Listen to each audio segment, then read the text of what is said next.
And as always, as I do it myself, if you would please make sure that cell phones are silenced. Absolutely. For the duration of the meeting. Good evening, everyone. We're going to start prayer today, and we want everybody to keep in mind of our County Commissioner, Wayne Acott. And as we're praying for everything else, let's keep our prayers going for that family and their endeavors and all things that they're going to have to deal with in the days to come. Shall we pray? Our Father and our God, we thank you for this moment as we come in collective. And Father, that when we come together with the council, meeting with the minds and making decisions on the behalf of the constituents, Father, we thank you for giving them the strength, the energy to continue to push forward. Father, we thank you for the city of Goldsboro and everything that comes with it, Lord. We thank you, Lord, for this opportunity even tonight and those who are going and making changes in their lives, Lord. We ask you, Lord, to smile upon them and move with them. In Jesus' name we pray. Amen. Amen. Please join me in the pledge. I pledge allegiance to the flag of the United States of America and to the republic for which it stands, one nation, under God, indivisible, with liberty and justice for all.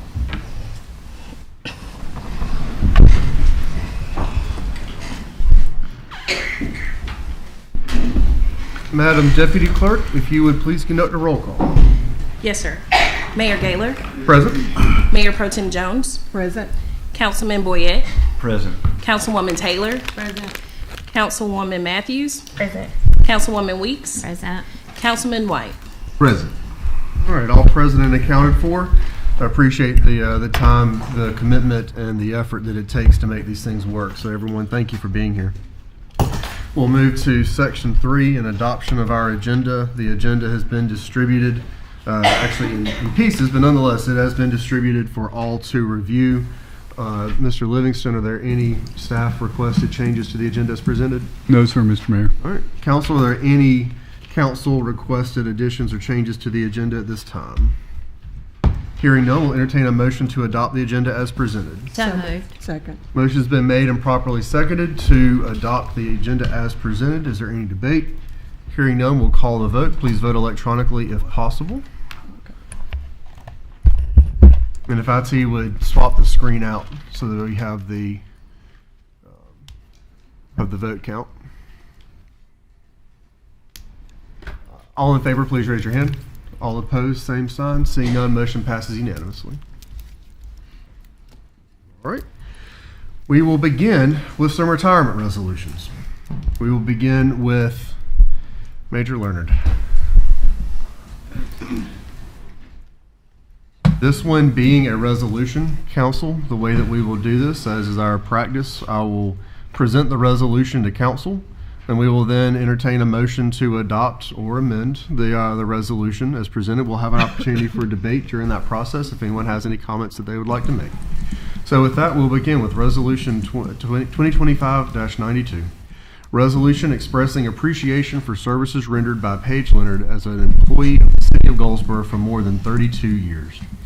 Whereas Paige Leonard retires on December 1st, 2025 as a police major with more than 32 years of service with the City of Goldsboro.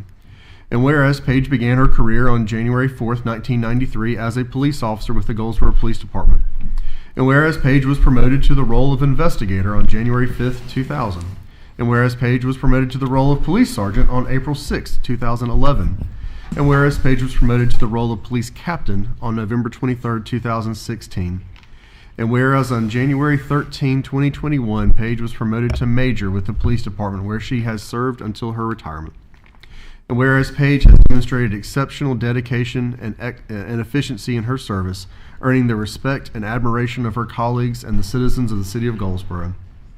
And whereas the mayor and the city council of the City of Goldsboro are desirous on behalf of themselves, city employees, and the citizens of the City of Goldsboro of expressing to Paige Leonard their deep appreciation and gratitude for the service rendered by her to the city over the years. Now, therefore, be it resolved by the mayor and city council of the City of Goldsboro, North Carolina, that we express to Major Paige Leonard our very best wishes for success, happiness, prosperity, and good health in her future endeavors. This resolution shall be in full force and effect from and after this November 17th, 2025. Council, is there a motion to adopt the resolution as read? So moved. Second. Motion has been made and properly seconded to adopt the resolution. Is there any debate? Or is there any comment? I'll just make one if it's okay, Mr. Floor is Mayor, yours, and sir. Say official congratulations to the major from this councilman. She and I go back a long ways, back to early 2000s. I was chair of the Crime Stoppers, and Paige became the police coordinator for Crime Stoppers, and she and I got to know each other. I'm going to miss her. She's always a phone call away when I need something, but I wish you the very best in your retirement. I want to say that to you personally. Thank you for your service. Thank you, Mayor. Yes, sir.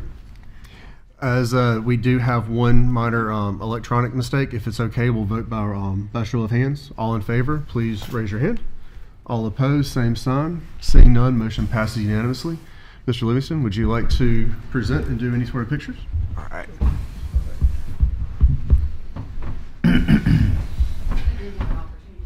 Oh, you're going to get it. At this point, you kind of get to. At this point, you kind of get to say how long you want it. It's kind of the nature of 32 years. You want it first or last? I'll go with whatever your flow is. Go ahead, you're already up here. Well, Paige, congratulations. You all hear me? Hey, don't come over here. You too. You're kind of the spotlight of both. So I don't know if anybody can hear me too good. I'm just going to talk. Doesn't seem like it's working too well. Anyway, this is a great night. Hold it up because it'll still be on the video. Okay, so it's a great night for Paige and her family. We congratulate her on reaching this milestone. Unfortunately for us, we're losing a great major and person and part of our family, but we know that she'll be around because she won't be, she'll get bored or something when I come in and check the times, right? So, but really congratulations on this momentous night, and I wish you the best of luck. Thank you for all you've done for the city of Goldsboro and the community. Community, I'm sure here as well, thanks you. We appreciate your service. Thank you. I appreciate that. Thank you. Oh, I've got okay. to do my part. Oh, I read this part. okay. Well, I did want to take a few minutes, and I'm sorry, I guess I'm not used to having my back to you folks at all, but Whichever way you'd like to face it. Yeah. The floor is yours right now. I did want to remind people, or I guess I wanted to bring up, a lot has changed since I started, and many of you, especially my family and friends that are here with me. When I started in 1992, I brought this as a reminder because this is my first PAF. I made $18,000.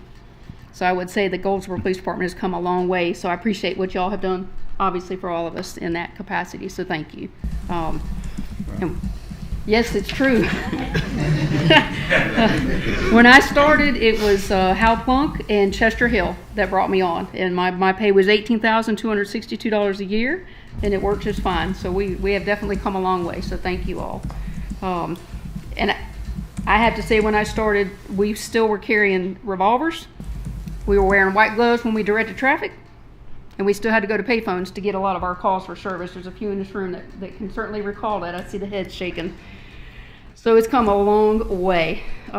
One thing that's not on my resolution, though, was my years on the drug squad. And several in here, including some of my cohorts, are from the drug squad. And I figured the only funny thing to tell was this is the only job you can work on, get a paycheck, get strip searched, down to nothing on your first day on the job at the Villa Hotel on Center Street. I have a witness.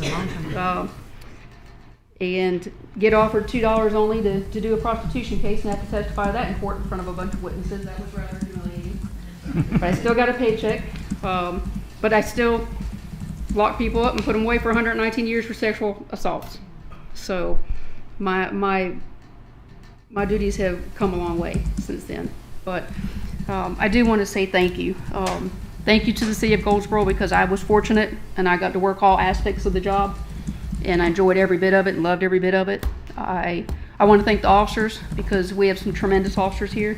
I know Captain Warren's here, Trey Ball, and several other people, retired Callaway, and everybody.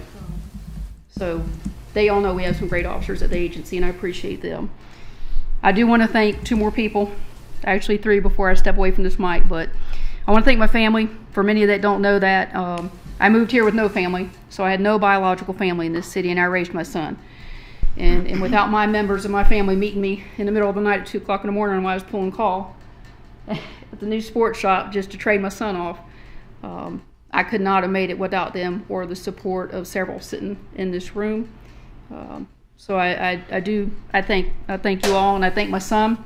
He's 25. He made it through my life of chaos.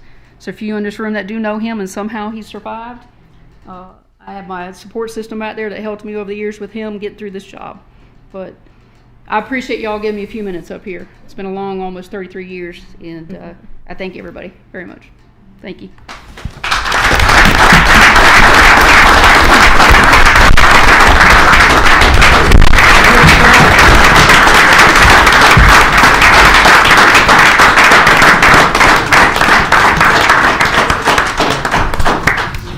One more thing you gotta take with you.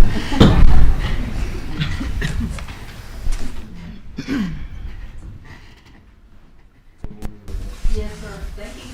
Thank you again. All right. Thank you.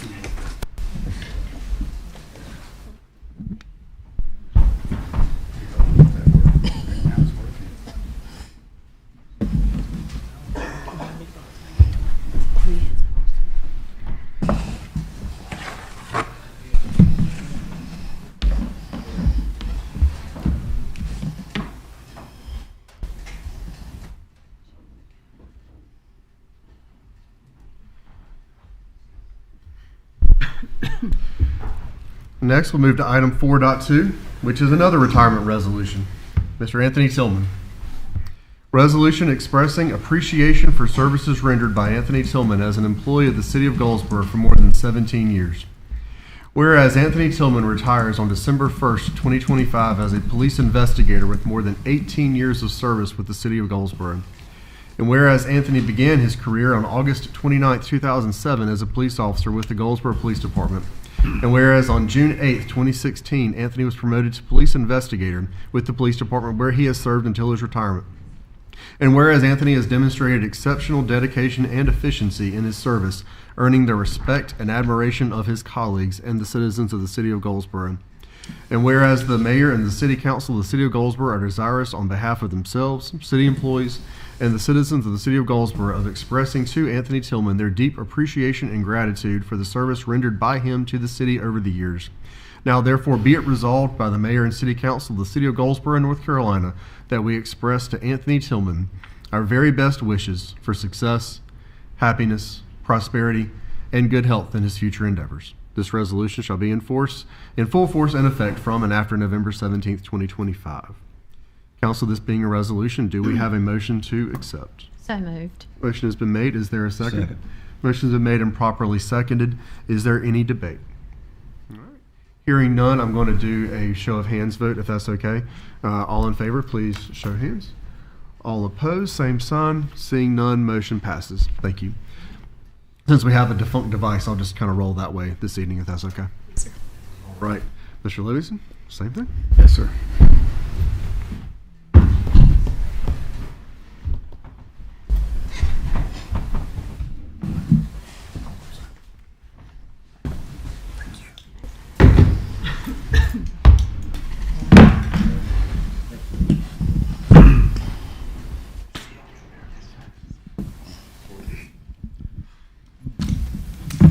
I want to thank my police family and my community in which I've served the last over 18 years. We've had some uphill and downhill battles between us all, but yet we all came to the same resolution and supported one another in our decisions for the betterment of the City of Goldsboro, our communities, and each other. This job has taught me a lot about humanity and seeing people at their worst. It kind of reminds you when you get down, there's always a way up, and you've seen it happen, so pick yourself up and keep going.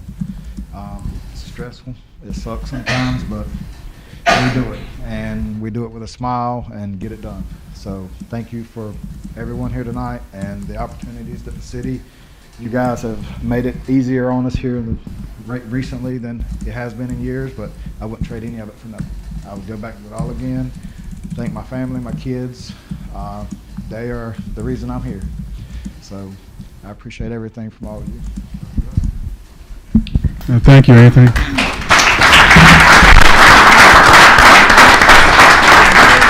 While it is such a great thing that we see these retirements and it's a milestone in your career and your life, that kind of makes me a little nervous because, like, oh gosh, we have 2 retirements. We got to worry about filling these shoes of those investigators and majors and things like that. So, yeah, there's job openings. So I'll come to Goldsboro. I'm sure we've got a plan in place, but both these individuals are going to be dearly missed within the department. We appreciate everything they've done for the city of Goldsboro. Now they can work for their family and friends at no cost or no pay. Get to catch up on things you missed. Yeah, the honey-do list. But we really appreciate your service and best of luck in your retirement. And I hope you have a really great retirement. I appreciate that.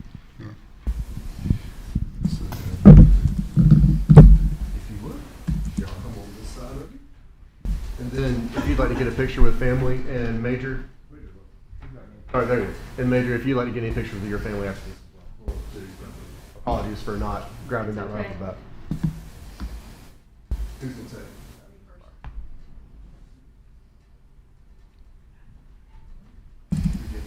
Yeah, that's my son.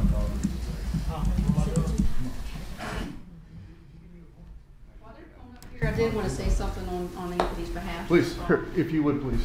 So that there is production value. I did just want to add, I'm sure from everybody in the audience as well, that he has been, he's a go-getter. He is a hard worker, and anybody in the internet knows him would say the same thing.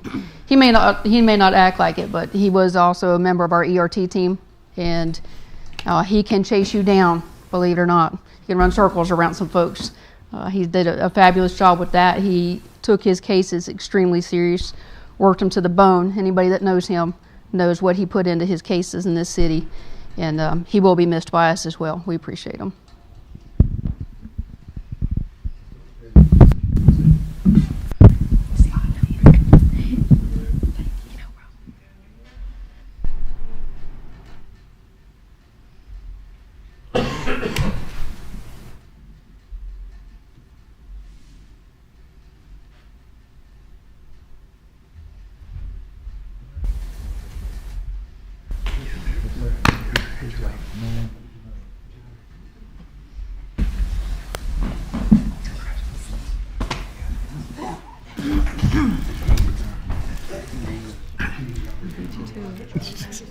Yeah.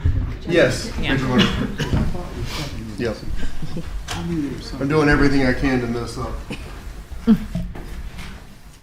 Major, if you have any families you'd like to take a picture with us, I have had 2.5 rows of pictures. bring them on. All my people.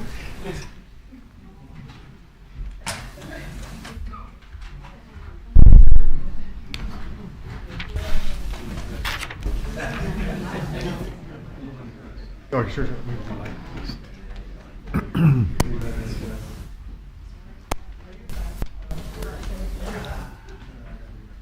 Laura, April, y'all with a view. Stand up and tell us where to shift and where to stand. Yeah. There you go. There you go.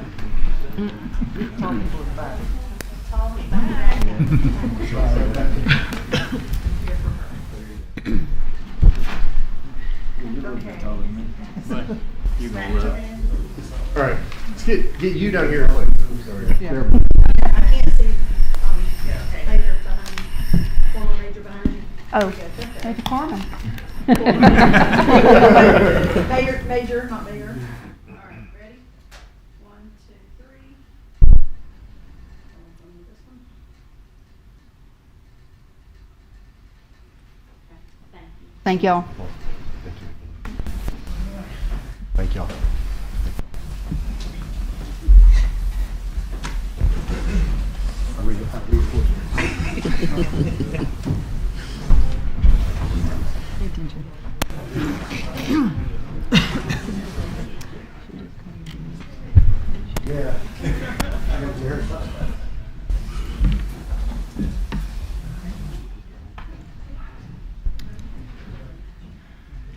There should be something under settings.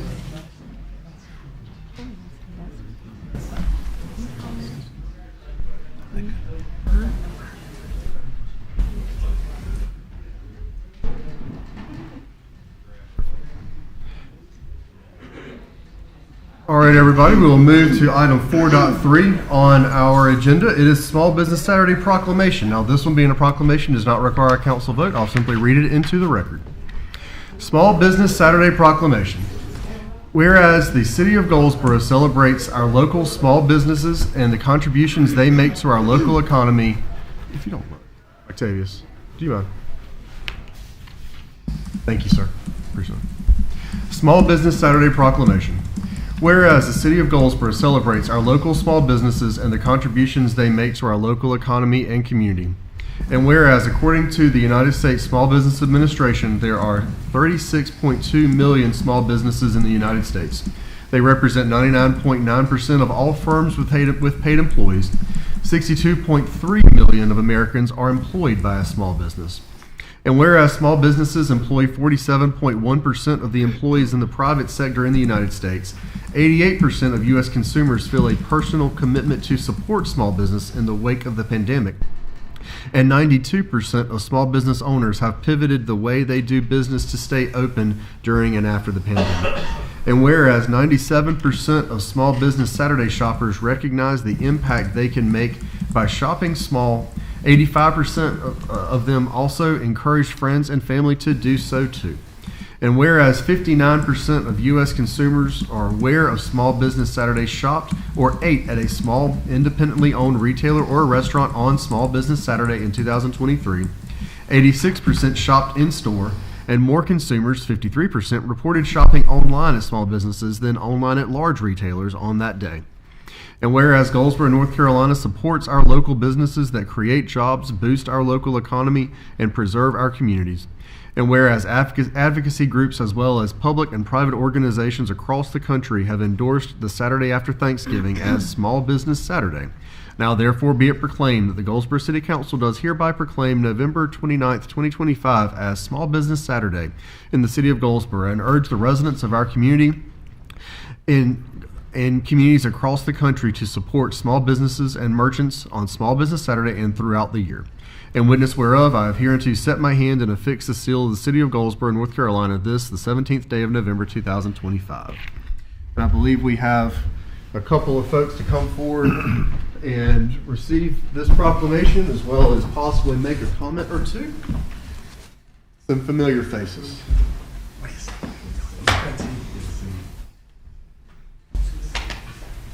All right. Who wants to start? Sweet. There you go. Well, hey, I'm Todd Walker, the Chamber of Commerce President, and it's certainly my honor to be up here with Esteban Guzman, who's our Small Business Center Director. Matter of fact, it's kind of neat. There's actually 3 small business directors that are actually here. I believe the mayor and Octavius and Esteban. And so, as a new guy, really, over the last 29 years prior, U.S. Air Force, I will tell you, when I think of small business, now being with the Chamber, I don't look any further than Goldsboro. As the stats would show there, I can't think of a better place to purchase or buy from just because the people are wonderful. So if you get a chance to do it, please do on the 29th. We will post this all over our social media as well, because the other day I was going through Harper's Flowers and I saw the proclamation from last year, and it means the world to our business. I mean, I think I can speak for all of us. That's really one of the backbones of our area is the businesses, the community that we have. And so with 33,000 to 35,000 here in Goldsboro, I will tell you, not only do I think we have the best businesses, and April, you're a big part of that going forward.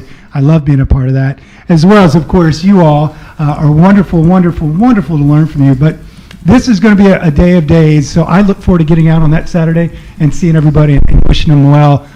And I just got to say this. This is the best place that I've been, my wife has been, for when it comes to taking care of each other. And so let's do that for our small businesses. Let's really show them that love. Well, after that, I think I only have 3 words. Shop local. Nice. All right, I'll put this right here. Thanks, sir. All right. Here we go.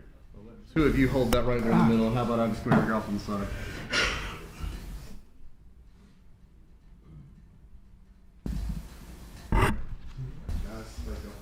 Appreciate it.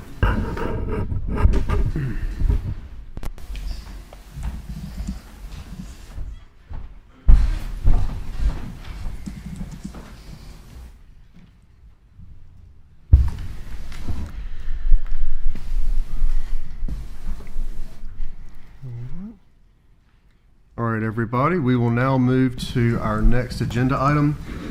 We generally host our public hearings at the first meeting of the month. As such, there are none on the agenda. We do have a public comment period, as is our practice. Speakers are reminded to be civil and courteous in their language and presentations at all times. Speakers are asked to refrain from personal attacks and/or threats directed towards any specific council member, the mayor, city staff, or members of the public. And as always, vulgar and profane language or gestures cannot be tolerated. So with that, we will begin our public comment period. Madam Deputy Clerk. Yes, sir. Miss Phyllis Merritt James.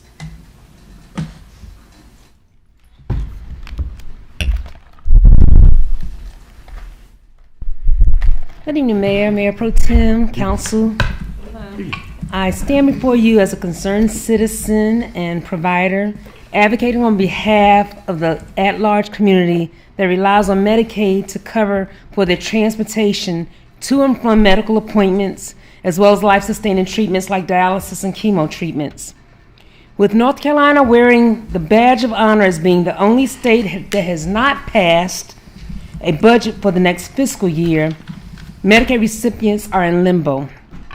The passage of the bill in D.C. has also assured that many in our community will be without and face the daunting realization of higher copay visits and out-of-pocket costs to get from point A to point B. Thank you for your consideration of my request last meeting for a reprieve for the water bill and utility bills. Now I'm asking if we can explore what Chapel Hill has done for the last 50 years. That is making public transportation free for all. It was a godsend when I was there as a student, and also for my patients who need to maneuver for appointments as well as for work. If not free for all, can we at least consider making a reprieve through the holidays so they can shop local? Instead of having a choice between spending dollars for food or hiring somebody, and people are not cheap now. $30 to go 15 minutes up the road, and they don't have money like that. Or having to pay for bus fare. If we can consider that, that will be a blessing for our community. Thank you. She was our only speaker. Our only speaker? All right. With that, we will move to our consent agenda, item 7 on our agenda. Mr. Livingston, if you'll please deliver any brief and hear any remaining questions on items 7.1 through 7.4. Thank you, Mayor. Those 4 items on the consent agenda includes the boards and commission calendar, declaring items for surplus, the temporary suspension of cutoffs, late fees as authorization of extended payment plans during the federal government shutdown that we discussed last meeting, and the department monthly reports. Council, any comments, questions on individual items? Hearing none, we will entertain a motion to approve the consent agenda as presented. So moved. All right, motion's been made and properly seconded. Again, we'll vote by show of, actually, excuse me, Ms. Deputy Clerk, would you please conduct a roll call vote? Yes, sir. Mayor Gaylor, Yes. Mayor Pro Tem Jones, Yes. Councilman Boyette, Yes. Councilwoman Taylor, Yes. Councilwoman Matthews, Yes. Councilwoman Weeks, Yes. Councilman White. Yes. All right, all having voted in favor, consent agenda is approved as presented. All right. And, perfect. So you're entering them up there, right? Yes, sir. Perfect. All right. Easy enough. All right, we will move to old business. We'll begin with item 8.1. Mr. Livingston, if you would, please. Thank you, Mayor. Item 8.1 is the draft review of our Parks and Recreation Master Plan by McGill and Associates. This has been several months in the making. I know they've met with individuals and also the community on a number of different occasions, and also our staff. And you've had the draft in front of you for a while, but we also have Felicia here to kind of introduce the consultants and let us go further tonight on this plan.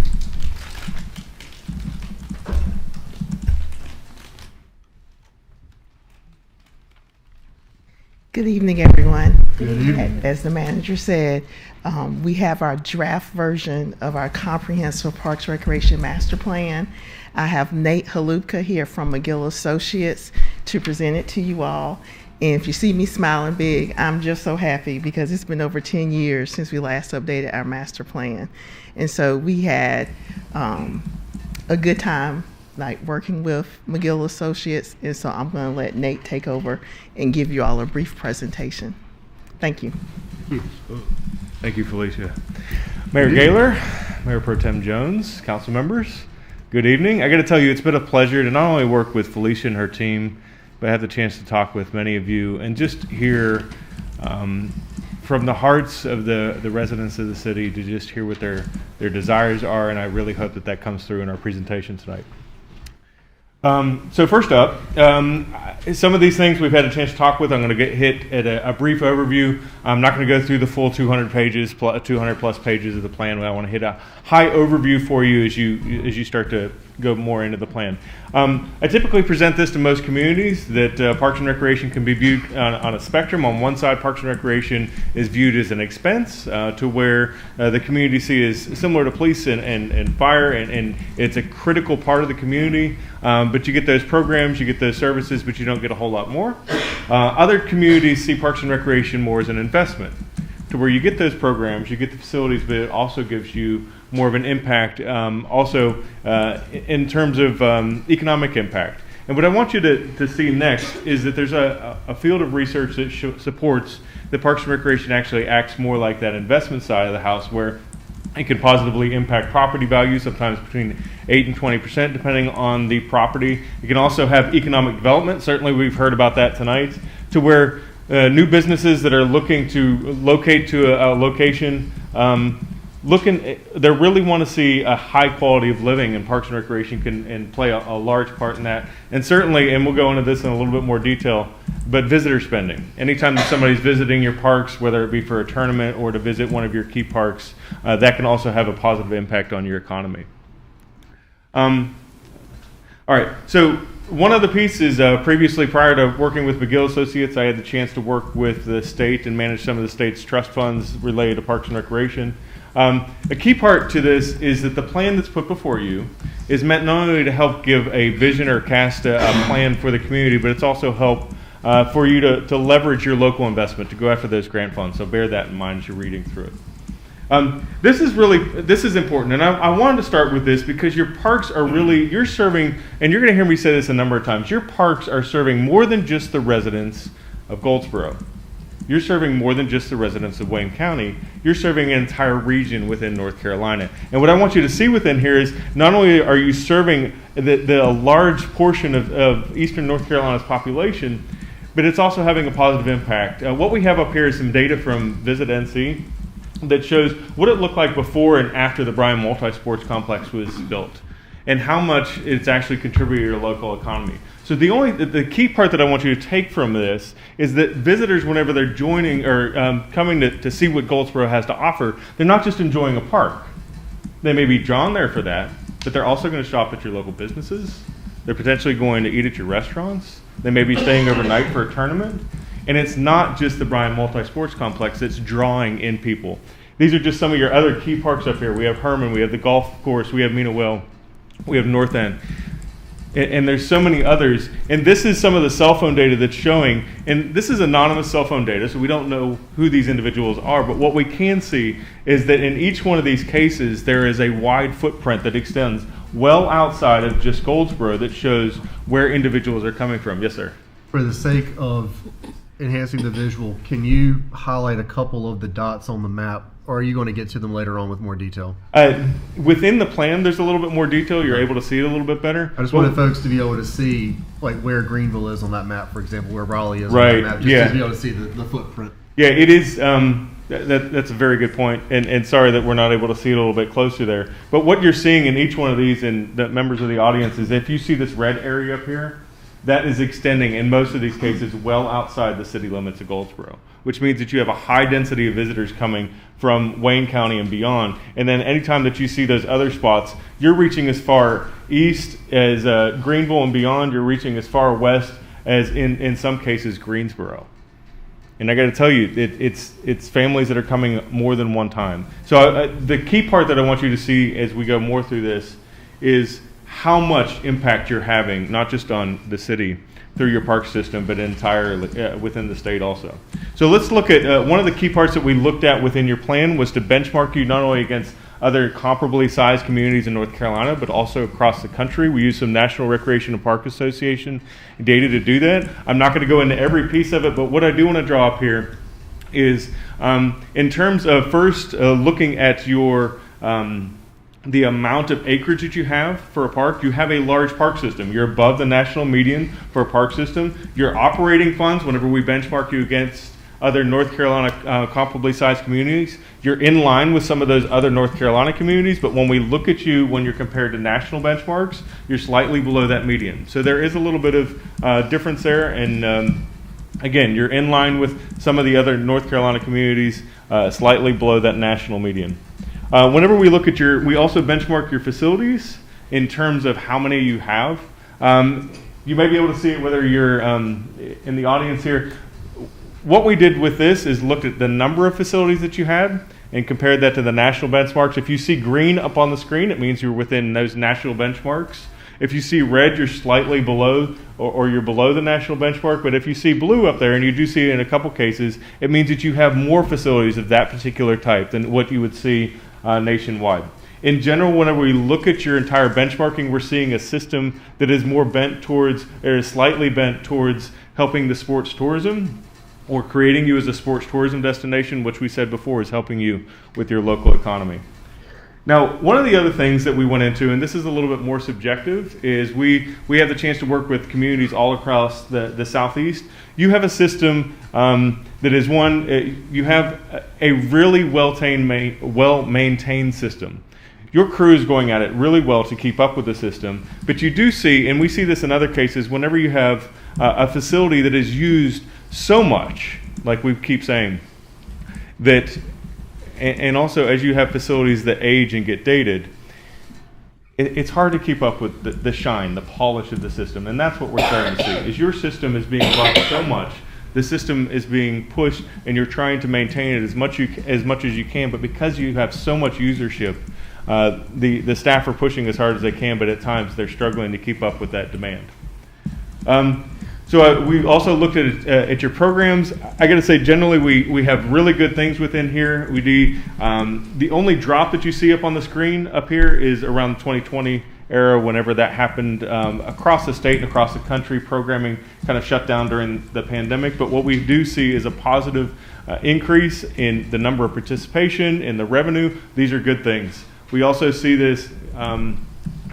And you'll see this as you go through the plan. There's other indicators that show that your programming is increasing. But I started with this, and as we move forward, like I said, one of the most important things that we look at is what the public wants.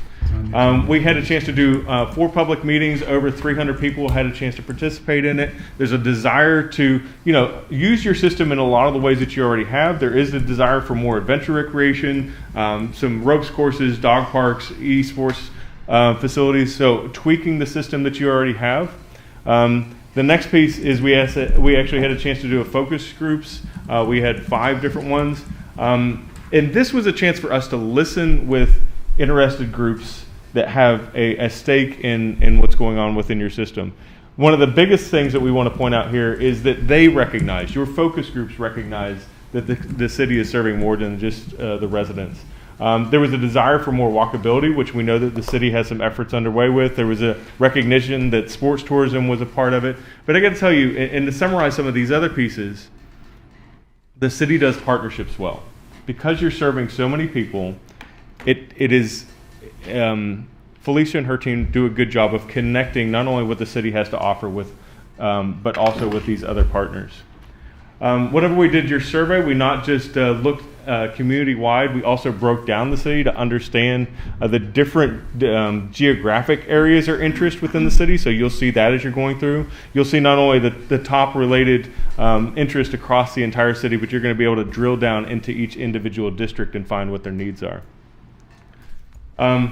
So whenever we take a look back, a couple key points from the surveys was there was a recognition that the investment was a little bit low in the Parks and Recreation, and a desire for more investment in the Parks and Recreation system, into the system. Now, here's what I want you to take from this. This was not a slight from your community. Rather, I want you to see this as a reflection of a community that loves what you're offering, and they want more of it. This is not a slight on what you're doing. Rather, this is a reflection that, look, we have a big system that is offering a lot of things. We would love to see more of it. That's important to take from. So what we have within the key recommendations, we're not recommending, we have one new system park that we're looking at. We believe the northeast area of the city could use a park simply due to not having a park up in that area. We think it's important for you to reinvest in the parks that you have. Again, polish that gem. You have so many people that are coming. Reduce the maintenance footprint whenever you can. That means maybe taking certain areas of your park system offline, but that doesn't mean taking dramatic parts of it. The other piece is, yes, there is a recognition that there's a desire for indoor aquatics. We need to discuss that. However, we do think it's strategically best if you address the needs within your current system before you look at developing a brand new indoor aquatic center, if that makes sense. So these are, I'm going to go through, and we're drawing to a close here. We want you to really look at capitalizing on your draw. And what that means is, we've already said that you're already pulling a whole bunch of people in, not only just residents, but recognize that the investments that you're putting into refurbishing and updating your park system can have those direct impacts on your economy. Again, and I've said this a little bit, this is about branding and marketing. So whenever these people are visiting your parks, you're showcasing Goldsboro, doing this in the best possible way. Y'all have one of the most outstanding downtowns I've seen all around the Southeast. You also have key parks that are really attractive also. And if you polish those, each time that people are visiting those, you're showcasing what that quality of life in Goldsboro looks like, and it's good. Capitalize on what's on your doorstep. You not only have a good system, but you also have CAP that is just outside the city limits. You also have adventure recreation through Busco Beach that could be capitalized in the future through partnerships. The other thing is reinvesting on your parks. We don't think that you're going to be able to go through and update every single one of your parks immediately. We want you to consider, and we're going to walk you through these, but focusing on doing one thing well, and then another thing well, and using those smaller pieces to springboard in to your next development. Your staffing, your staffing is impacting your quality of life, so really focusing on that. Offering more special events will help also draw people in. And then the last piece is the budgeting and funding. There has to be a recognition, and certainly we've heard it amongst y'all, that the city is serving more than just the residents. If I haven't said that once, I've said it 20 times tonight. There is a recognition that y'all are serving as the de facto department for Wayne County. Let that settle in. There is no Wayne County Parks and Recreation system. There is no Wayne County Parks and Recreation department.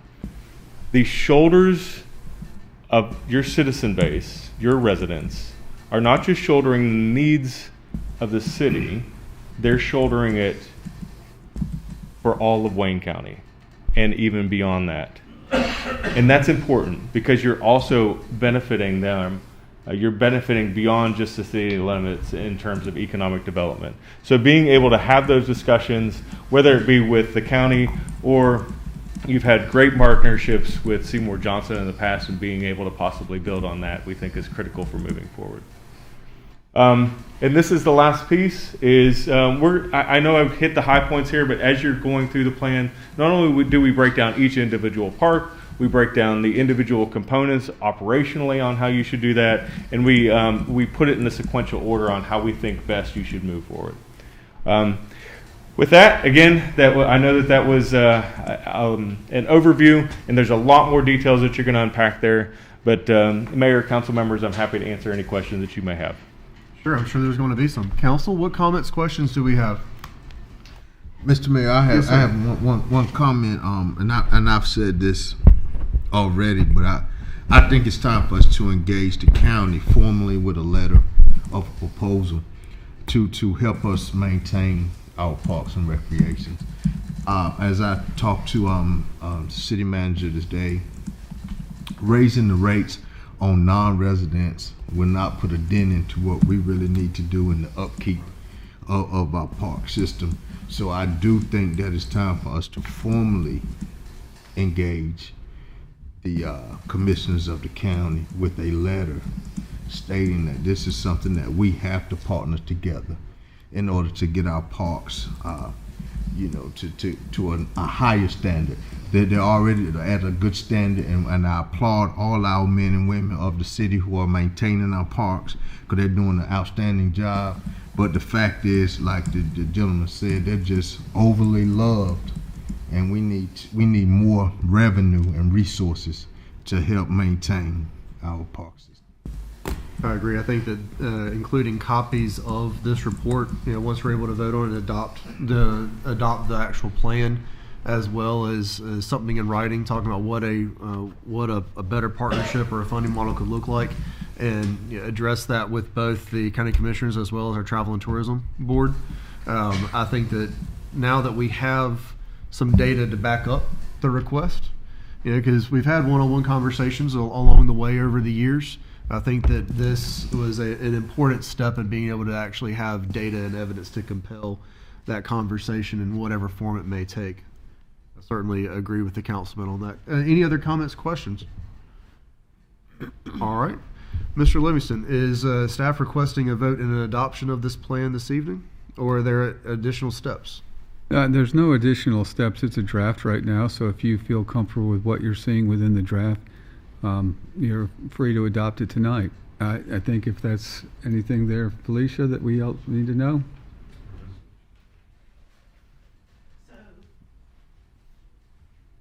I did an agenda item and a resolution, so if you all feel comfortable adopting it tonight, I'm happy about it. If not, then we could do it at the first meeting in December. I will say it's a very thorough plan. I've written these plans myself. I like the action items, and I've asked Felicia and her team to draft a memo to me to talk about how she's going to take those initiatives and those action items and turn them into reality for us. And on the funding element of it, I would suggest we personally reach out to the county commissioners one-on-one and maybe set a meeting between you and the chairperson. Absolutely. So, council, it has been our practice, certainly our muscle memory, that things are presented and reviewed for council, and then if there's any comments, questions, allow council the opportunity to digest. We can always put it on the consent agenda for the next meeting. The resolution is in the agenda packet. I will just simply intend to put it on the consent agenda, the resolution as currently presented. That way, if there are any remaining comments, questions that council would like to work through between now and our next meeting, you have the opportunity to do so. And ultimately, if there are any changes that y'all see or that you need to change, you'll have the opportunity to. Is that? I agree with that. Am I getting general head nods on that? All right. It'll be on the consent agenda for our next meeting. Allow ample time for digestion, for lack of a better term. And thank you. Thank you. Wonderful job. It's been Wonderful a pleasure job. working with y'all. You really do have an outstanding community, and I'm glad that we've had a chance to be a part of it. Thank you. All right. Council, we'll move to item 8.2. Another major initiative that this council has undertaken is our land use plan. And you can kind of see how a business development plan, a land use plan, a P&R plan, all kind of happening at the same time makes a lot of sense to be able to really get a feel for how we want to move forward as we go into our next budget setting session, as it were. So, with that, guess what 8.2 is? So, Mr. Livingston, if you'd please walk us through item 8.2. Yep. Thank you, Mayor. As everyone knows here, we're experiencing growth in Goldsboro, and that's a great thing. And it's a varied kind of growth. We're seeing commercial and residential growth. So it was very timely for us to take a look at our land use plan, because not only is it over 10 years old, which is, you really don't want them to lapse that long, but it's a timely, especially with all the transportation investments and the land use investments that we're seeing being made in the region and within the city itself. So the Goldsboro Elevate Comprehensive Plan, 35, I think it is. Mark, or April, do you want to introduce the plan, or Mark?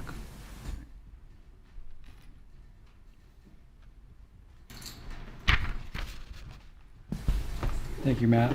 Good evening, Mr. Mayor, City Council.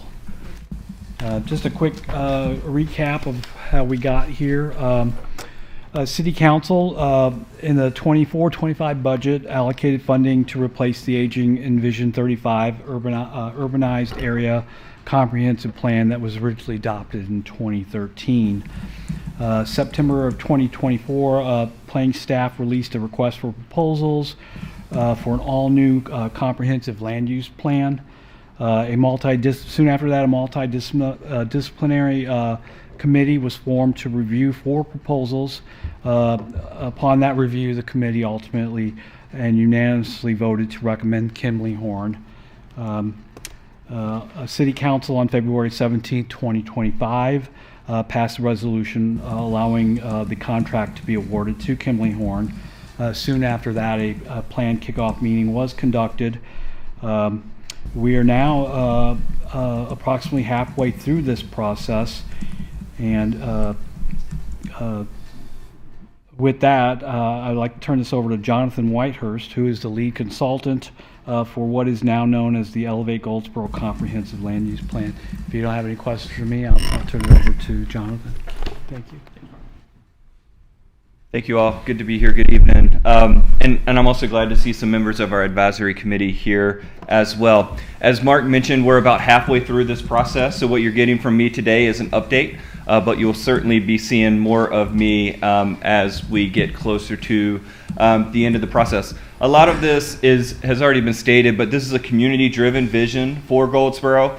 And what we're trying to do is understand how growth and development is likely to occur over the next 20 to 30 years, create a preferred approach to that growth and development, and that will be in the form of your future land use map, and then wrap a series of policies and actions around that future land use map so that there's a clear path forward.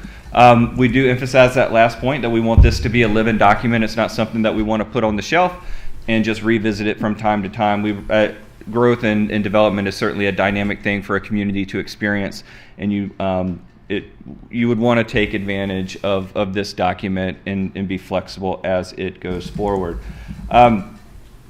We do like that the branding for Elevate Goldsboro. You'll see that kind of permeate throughout this entire process, because at the end of the day, everything that we're doing as part of this process is to elevate the community. We talk about the planning process in 3 phases. So Imagine was kind of where we were asking big picture questions about the future of the community. We're kind of square in the middle of the plan phase, which is the creation of the actual kind of path forward. But that last piece, the act, is certainly as important as any of it. And so that will kind of be delivered in the form of an implementation strategy. You can see some topics there on the bottom of that screen: transportation, housing, infrastructure. When we talk about this being a comprehensive plan, that's what we're getting at, that it is comprehensive and that it's touching on every part of the community. Now, the study area that you see here is slightly different than your 2035 plan in that it's a little bit more focused. But our study area is the entirety of the city. It's extraterritorial jurisdiction. And then in some cases, we actually extend a little bit beyond that into the county to catch the major transportation corridors and key nodes that we think will grow and change in the future. I mentioned our planning process. Community engagement and the way that we're managing this process is kind of permeating throughout that process. The 4 tasks that you see there: community characteristics, vision and planning principles, future land use strategy, plan elements, and then ultimately the reporting and adoption. That's kind of the path that we're taking to get to adoption. The way that this looks right now, as you can see, we're kind of about halfway through not just the overall planning process, but that second phase, that plan phase. We have several more community meetings to participate in, and we certainly will welcome your all's participation in those meetings as we move forward, as well as the community as a whole. We do have an advisory committee that Mark mentioned. We have met with them 3 times, and we have 1 more meeting with them to go. Now, the first kind of deliverable, if you will, was a community characteristics report, which is just a foundational document of kind of determining all the bits and pieces of kind of how the community is today and likely would be in the future. And that's broken down into the sections that you can see there.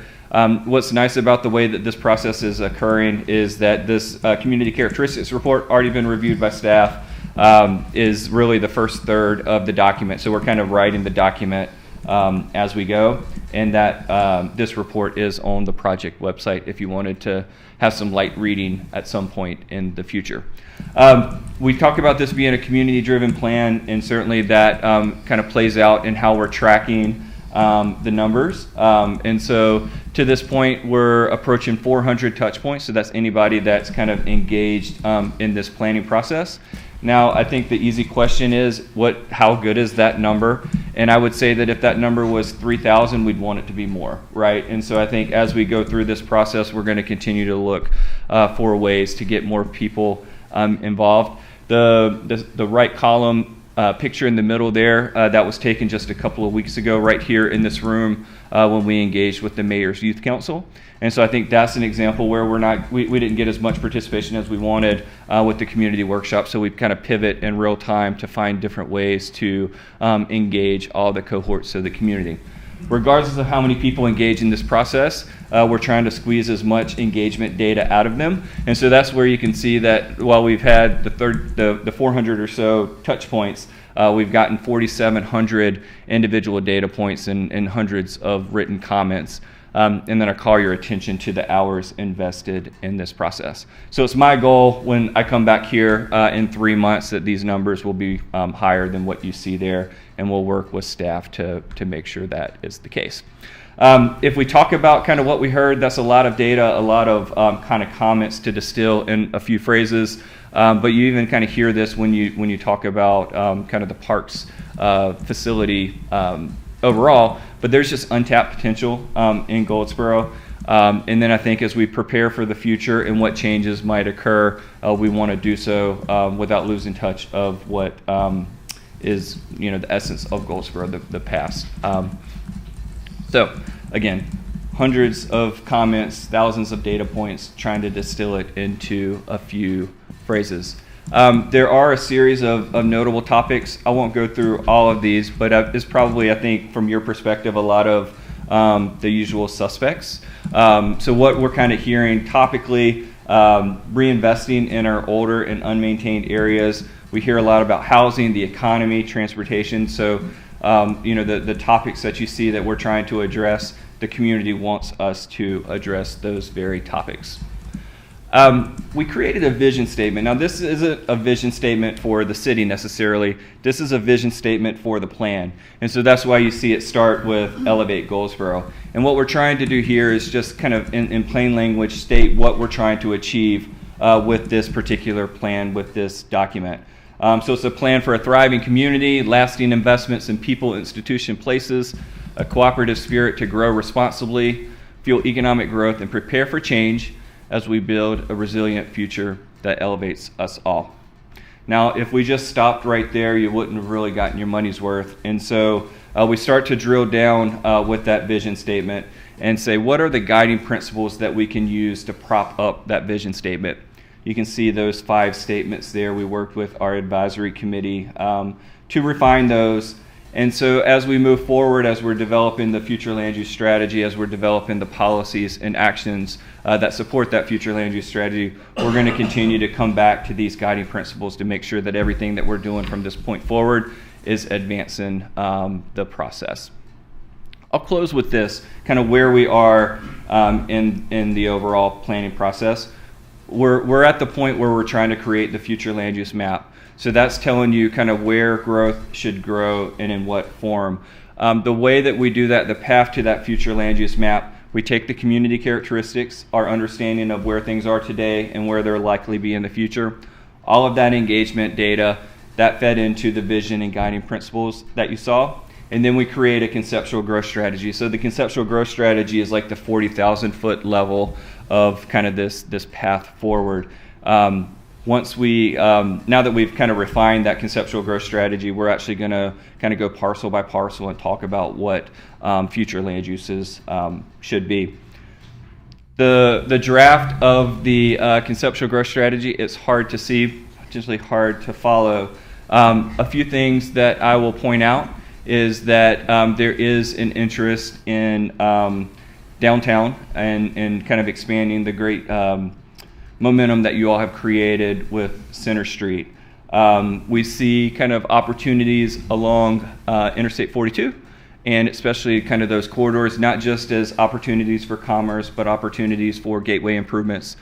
So all those visitors that are traveling that corridor as they come into Goldsboro kind of know that they've arrived at a place of interest. And then the rest is really trying to understand what we can and can't do as it relates to the Air Force Base and what we want to do in terms of preserving areas for or against future development, and also investing in our neighborhoods. You also see some mixed use opportunity zones in there. And so what we'll do, we'll kind of take this map and then we'll start to overlay extra layers of detail so that when you get the future land use map, you have a clear understanding of kind of the intensity, the density, the type of growth that should occur kind of in all the nooks and crannies of this study area, which again includes the city, your ETJ, and areas outside the ETJ. So kind of what's next? We will be working on the future land use strategy for the remainder of this month and into December. At the beginning of 2026, that's when we're actually going to create the policies and the action. So if you appreciated the action plan and the parks plan, you'll get something very similar with the comprehensive plan. March, April, May, we're kind of finishing up the documentation, and then we'll be back here in the June and July timeframe for adoption, of course, kind of coordinated with your planning board. With that, answer any questions that you all have. Council comments, questions? I don't have a question, but I do have a comment. Okay. I want to really thank you for this committee and who decided to brainstorm with this committee. I have 3 constituents. One is sitting back there that is on this committee, and some of them have gone back and have shared it with our district members, and that really, they learned a lot and they're sharing a lot. So I just wanted to let you know that. I appreciate that, yeah. I know a lot goes into like the creation of the advisory committee, and I think you all did a great job with that. Yeah. I had a question. Do you mind going back? I think it's 2 slides, the map that shows the different areas. That one right there. So the ones that are the pink that say Commerce Development Zone, we're not to read that to imply that that's the only area that there's going to be intense commercial or opportunities and desire for commercial development, right? So am I to read it as those that are yellow that are neighborhood reinvestment zone, that may be more where you have your neighborhood business as opposed to pure industry, or how would you want us to interpret this? Yeah, that is a good question. So the way that we typically design the future land use map is you'll have a series of, say, 12 to 15 land use classifications. And for each of those land use classifications, we'll tell you what type of growth is most appropriate or what type of development. So in some of those, like the commerce zone, you'll see that it might lean more toward kind of non-residential uses in those areas that make the most sense.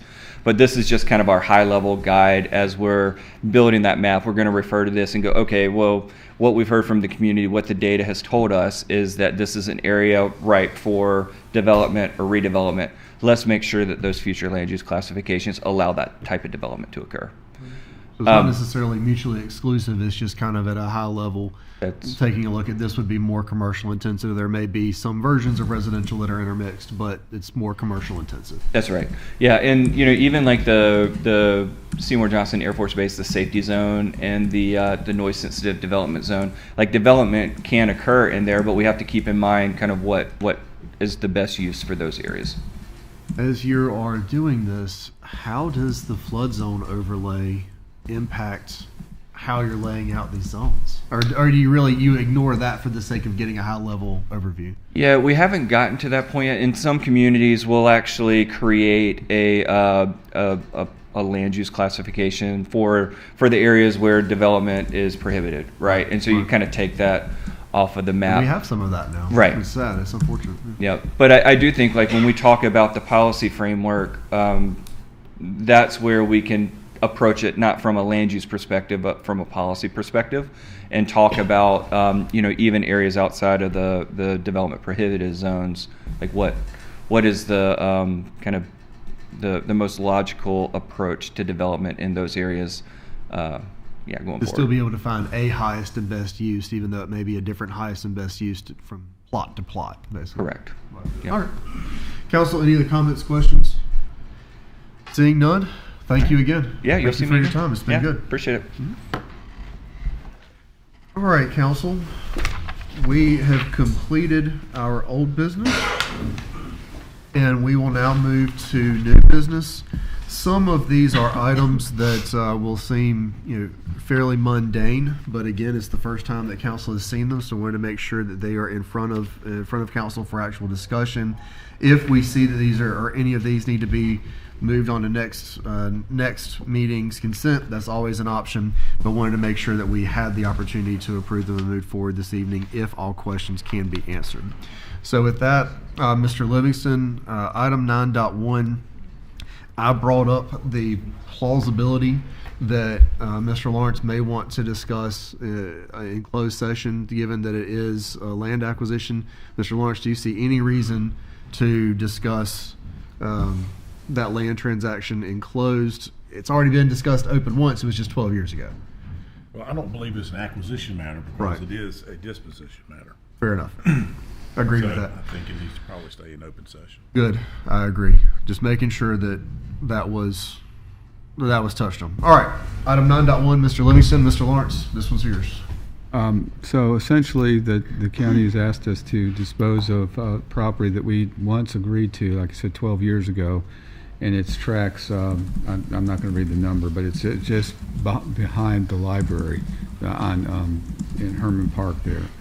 And they've gone back and forth, and when they discovered that, it never got transferred, they kind of said, we did some research, Laura found the minutes where, we had agreed, but it never got executed. And so our attorney and Mr. Attorney Neal were going back and forth about how we needed to convey this. So that being said, I'll hand it over to Ron to handle the rest of the discussion on that, where we are right now.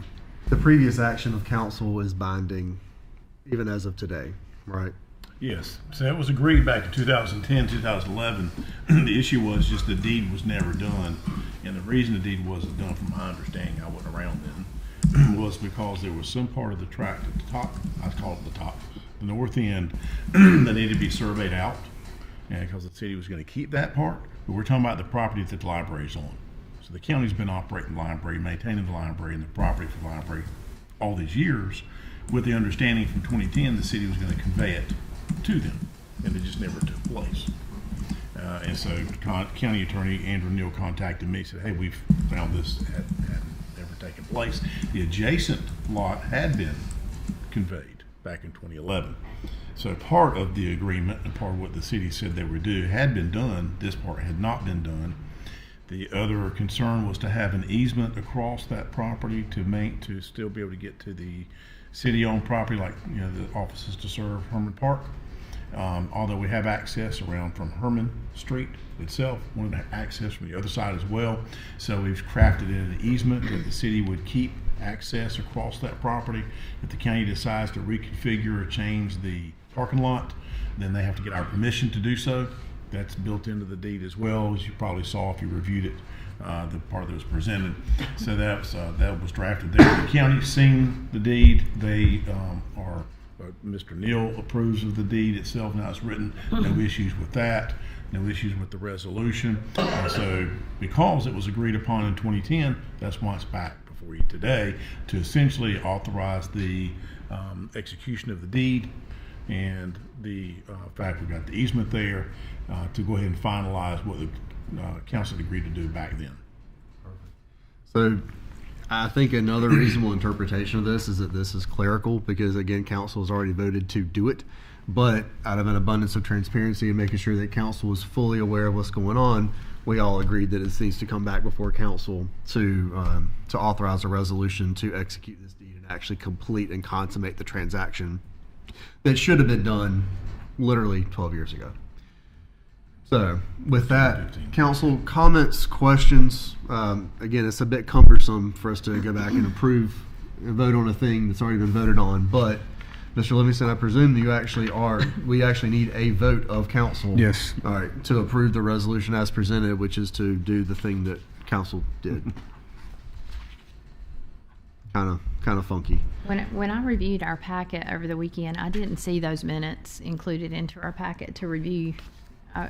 I was just, did anybody review the minutes? Or, I mean, I'm definitely not, okay.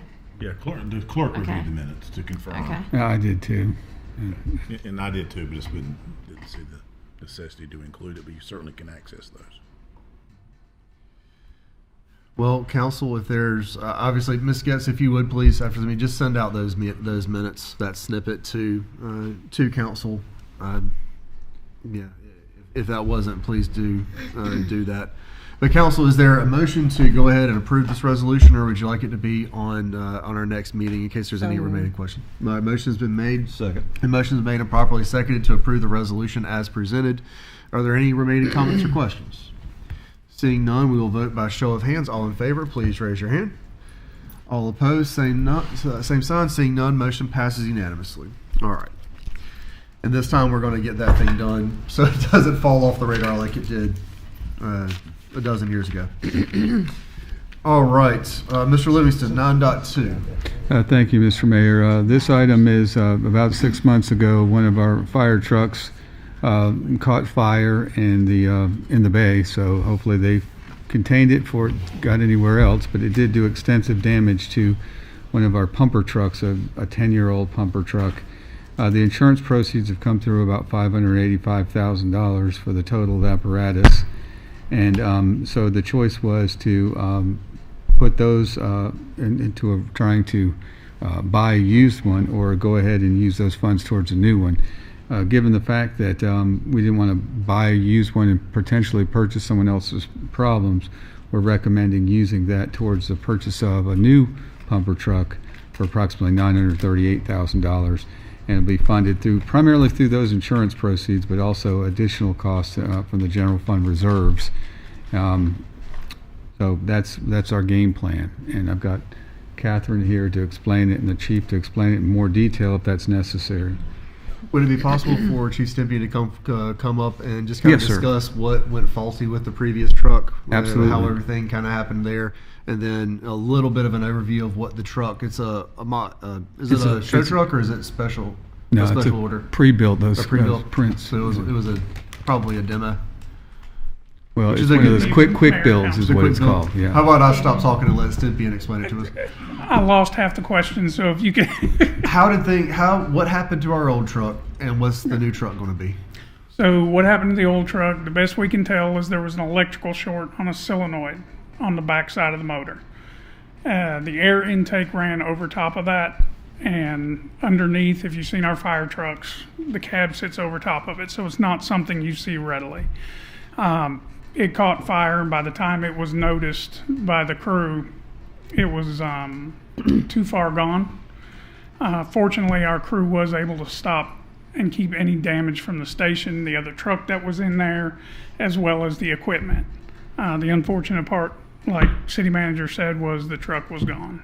And it was bad enough that while they were trying to put the fire out, the truck was trying to start itself because it was in the electrical, so therefore diesel fuel was helping the process. As far as the new truck, it will mirror the last truck that was approved, so it's an S180. Of course, that's not correct 180. It's about 300 days build time is what would be on it. So either way, you're looking at over a year, or a year to take delivery. Yes, sir. All right, so council, the sum and substance of the request is to be able to use the insurance proceeds and then come out of general fund for the remaining balance to go ahead and get a replacement truck ordered. Are there any comments, questions? Yes, sir. Just a quick question. So the money that we're getting for the total loss of it is basically 2020 money that we got to add to make it 2025 money. So is that just because, just like a regular automobile policy, they knock you down for depreciation or whatever? Is that why we got such a minimal amount? Well, no, it was the agreed upon value with the insurance company because it was a 20-year-old truck. So that was in the policy, it was written, that was the agreed upon value of that 20-year-old truck was $585,000. Okay. That's all, Mayor. Okay, so that is worth noting. This was not one of the newer trucks. This was one of the older ones that was slated for review soon anyway. I doubt we could have sold it for that much. Right. I mean, I really do. Okay. Any other comments, questions on this one? Again, the insurance proceeds and then the balance coming from general fund. The resolution presented covers both aspects. Is there a motion to approve the resolution as presented? So moved. All right, motion is made. Is there a second? Second. Motion's been made and properly seconded to approve the resolution as presented. And item 9.2, we'll vote by show of hands. All in favor, please show. All opposed, same sign. Seeing none, motion passes unanimously. 9.2, the resolution is approved. All right, item 9.3, Mr. Livingston. I believe it's just the... It's follow-up from the capital there. Item 9.3 is the actual budget piece of doing the thing that was just in 9.2. So again, if any questions for Ms. Gwynn, we can do it. But again, it's just the actual ledger entry. Is there a motion to approve the resolution presented in item 9.3? So moved.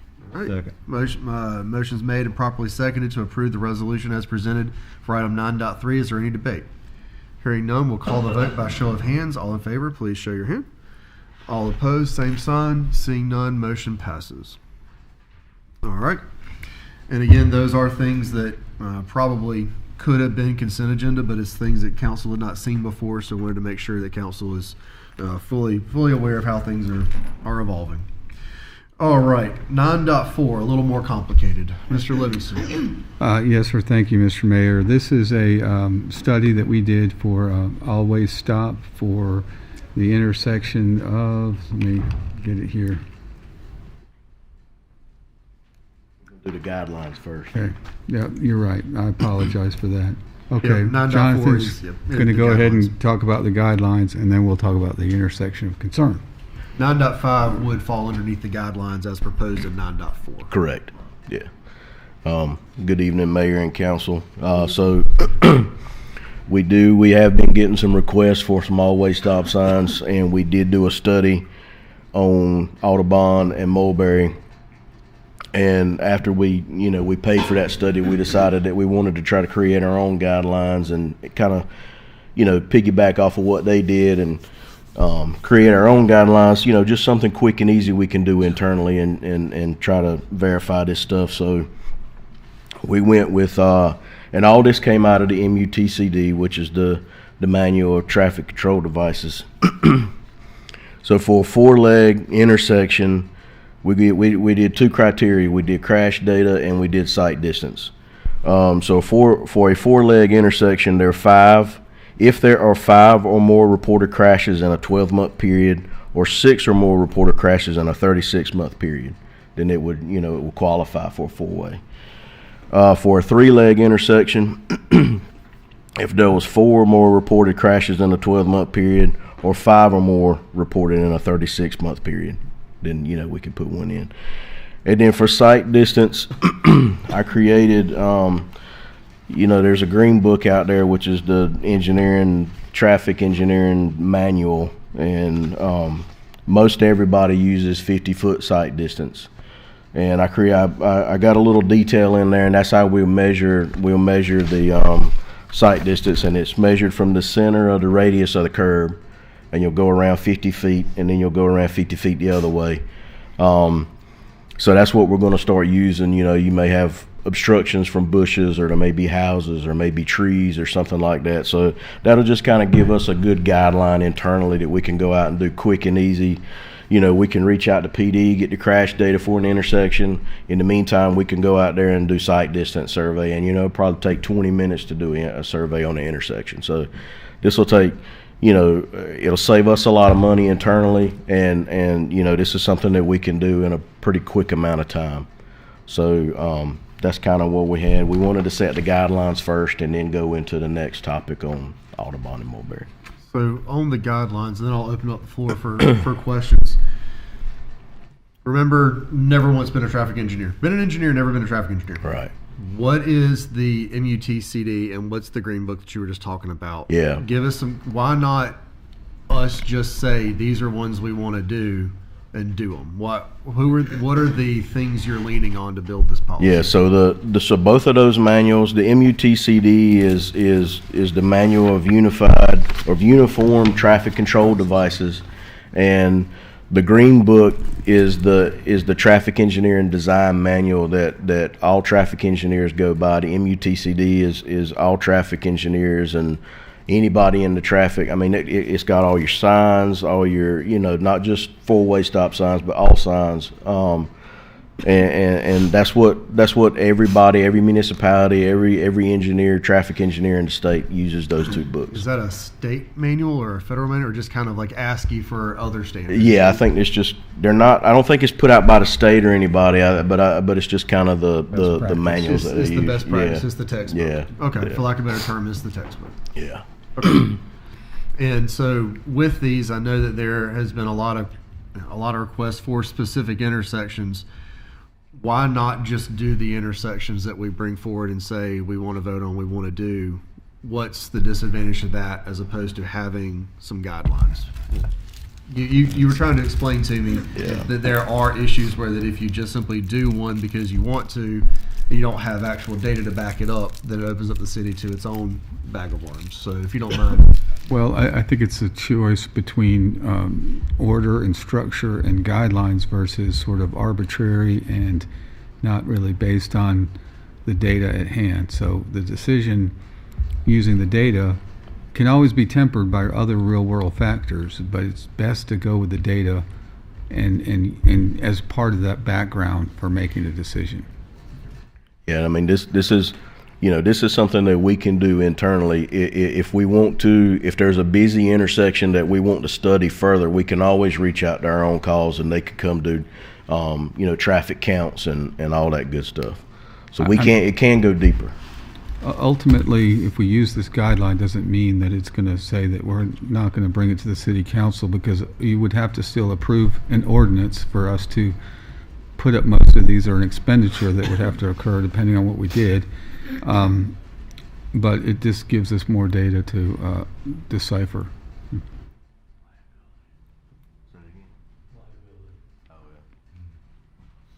Yeah, and liability. For what? I don't know what. So if you, Kelly, come back here.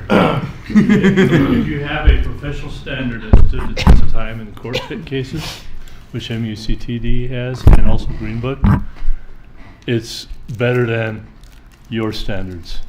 Because if you put up a four-way stop without those standards in place that have been tested or proven in court cases, and something happened, you'll have those liability potential.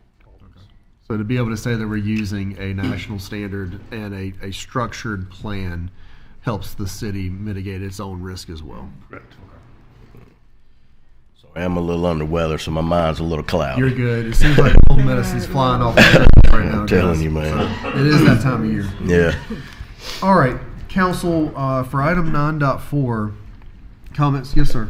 Just a quick question. So once this standard and we adopt this, get this in place, where does that put the two requests in my district that I made? Does that put it to where we'll use this standard for that, or is the wheels already turning on those?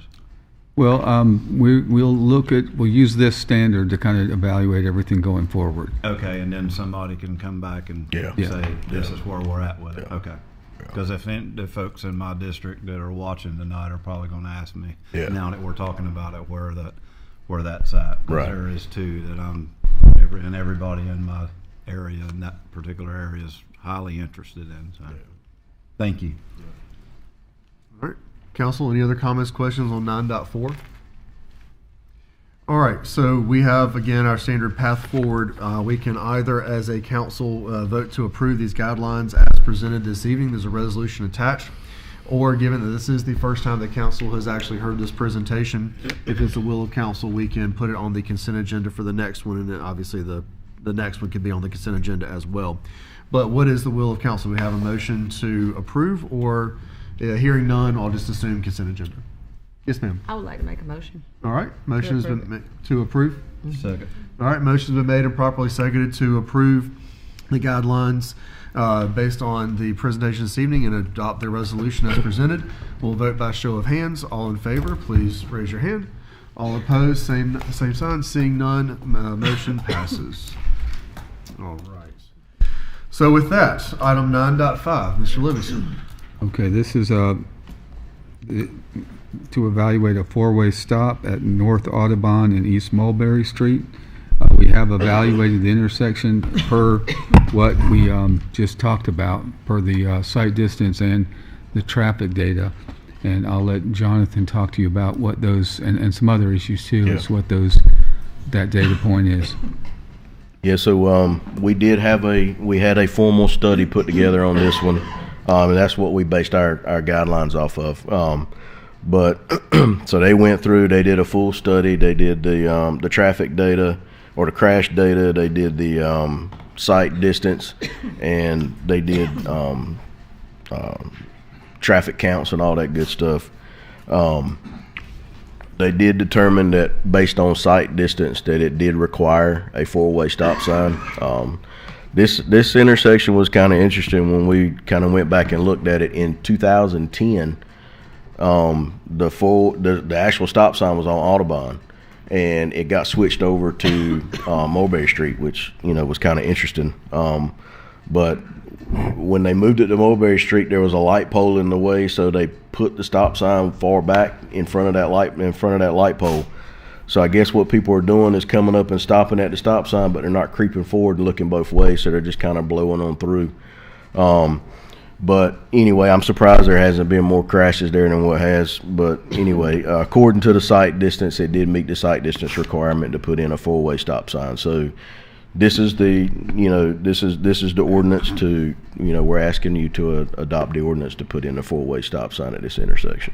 So if I've understood the conversation correctly so far, this intersection was actually kind of your test bed for developing, and so that's why this one is ready to be discussed right now. And we spent $8,900 on this study, which was pretty expensive, so that's why we decided to kind of create our own little guidelines, something quick and dirty, easy that we could do instead of spending this kind of money on each intersection.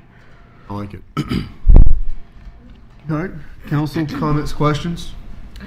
Yes, ma'am. Just for curiosity, in the past year or two, how many accidents have happened at that intersection? So we went back 5 years or 6 years, and I think it was one a year. One accident a year at that intersection. Council, comments? All right. Do we have a? I'm sorry. I didn't hear anything else. Did that conclude your question? Mm-hmm. All right. Hearing nothing further, is there a motion to adopt the ordinance as presented? So moved. All right. Motion's been made and properly seconded to adopt the ordinance as presented for a four-way traffic control at North Audubon and East Mulberry. We'll vote by show of hands. All in favor, please raise your hand. Excuse me, discussion. Motion was made and properly seconded. Is there any discussion? Just real quick. I'm for it. I'm cool with it. Yeah, I'm just saying it doesn't seem to meet the guidelines that we just made as far as the crash goes. Not on the crash criteria. So you get either or. It's either based off of your crash data or it's based off of your sight distance. So this one qualified because of sight distance. Okay, that's important to say. I'm sorry. So, I'm sorry. It is either or, yeah. Okay, so it can be either or. Correct. And I'm just turning this in my head as I'm thinking about other intersections that may not meet that distance, but they meet the crash data. That's right. And vice versa. That's right. Okay. Yeah, I mean, if we got an intersection that's got a lot of crashes, we can look at putting a four-way stop sign there. Okay. And this would be the framework for actually being able to do that, because there are a number of them around this city that need addressing.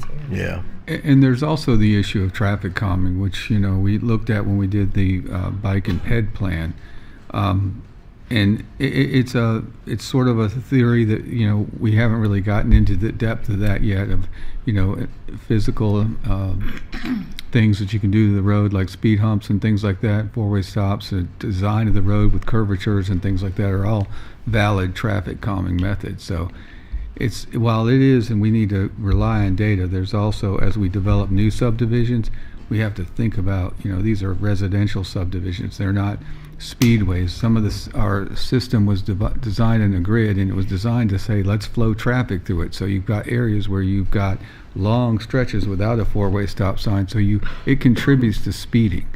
So, and that there are other factors that we always have to think of. These seem really simple, but they're not always really simple. All right, so motion's been made, properly seconded. There has been opportunity for debate. Is there any further debate? Hearing none, we'll call the question. All in favor, please vote by show of hands. All opposed, same sign. Seeing none, motion passes unanimously. Thank you. All right. Ordinance under 9.5 is presented. All right, as is our practice, it's been 90 minutes, so it is 7 o'clock. We're going to take a quick recess. How about we well, then we have a closed session, so we still have a few more minutes. Okay. What? Yeah, there's closed session anyway, so it's not like we're leaving. I had saw the finish line and saw it. It's not.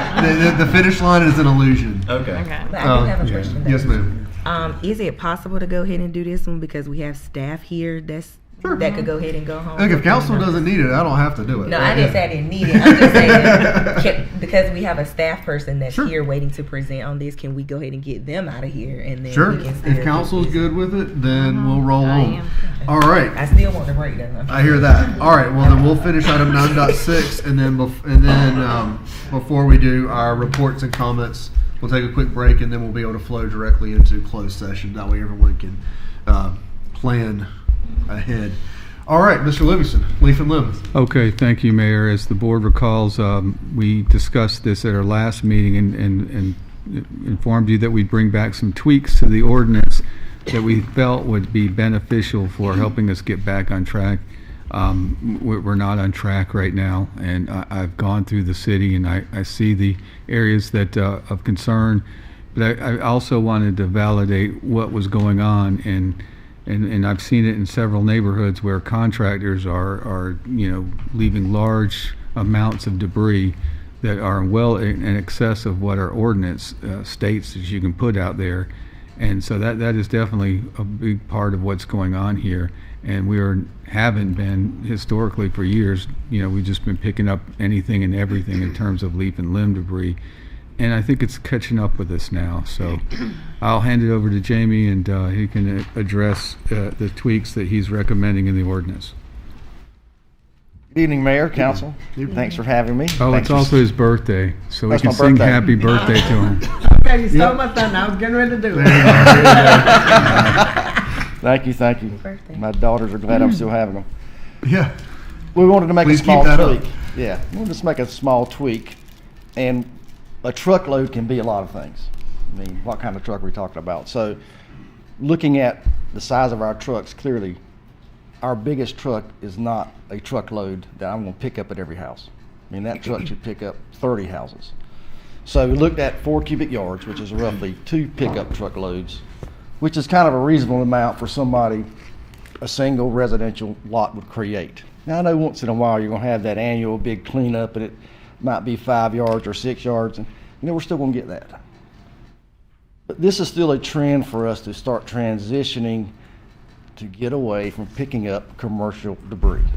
So the first thing we're going to start phasing in, I mean, we're not going to go cold turkey because everybody would freak out.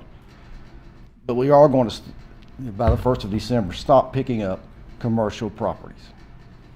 We're going to stop picking up apartments and townhouses and commercial businesses because we're not supposed to. But we are going to be picking up everything at the residential locations, even stuff created by contractors, as long as the piles are manageable. We're in a pretty good place right now as far as equipment goes. We've hired some temporary staff for the fall, so we think this might make a difference. I mean, today, I was going home for lunch. I literally watched a commercial landscaper back his truck up to the curb and dump out a giant pile at an apartment complex. I'm going to stop picking that up. And that's just until you change the ordinance. So I think making the pile smaller will help. It'll kind of motivate some contractors to maybe take some more stuff away, and we can figure out exactly how to get back on the 2-week schedule, because that's what I want, and everybody at Public Works wants, and every resident that's been doing it for 30 years, that's what we want to do, is be on time. And there's just not enough we'd have to double our force to do a 2-week schedule with the volume we have now. What is the right procedure for us to assist constituents that have apartment complexes and commercial properties in their district, which Right. I think is all of us? Yes, yes. You know, when they're inevitably, you have an apartment building that does exactly what you just said, does that then become a code enforcement question? Well, it can be, what's but the I'm right step? hoping we don't get to code enforcement. I mean, that's when it piles at a commercial establishment for weeks and weeks. The proper thing would be code enforcement to write them a letter. You know, do something about this because it's blight. So I'm hoping that it won't come to that, just by putting some stuff in the newsletter that comes out next time about the ordinances, just to bring awareness to the fact that if your contractor does it, I don't have to pick it up. We're going to. So the first question you asked, I guess asked your commercial landscaper, did he do it himself? Well, no, he didn't. And it doesn't matter. It's all commercial generated waste. So it's just something we've been doing for years, and it's just hard to stop because everybody's used to it. And we just got to get back to focusing on taking care of residential properties.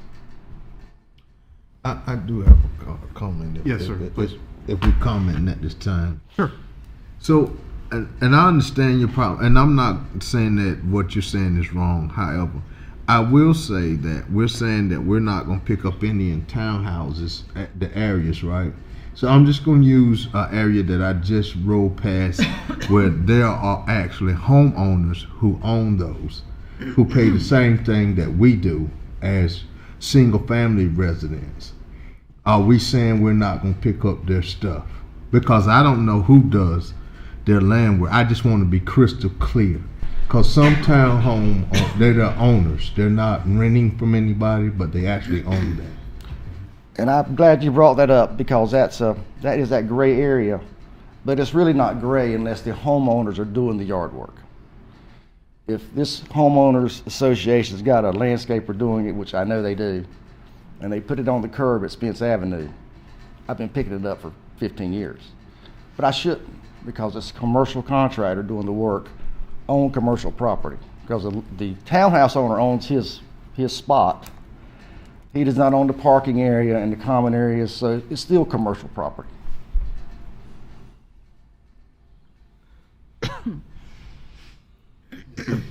I think my only question is, like, what are the consequences? Like, are we sending bills? Are we how do we recoup that without it just sitting out there on the streets for however long?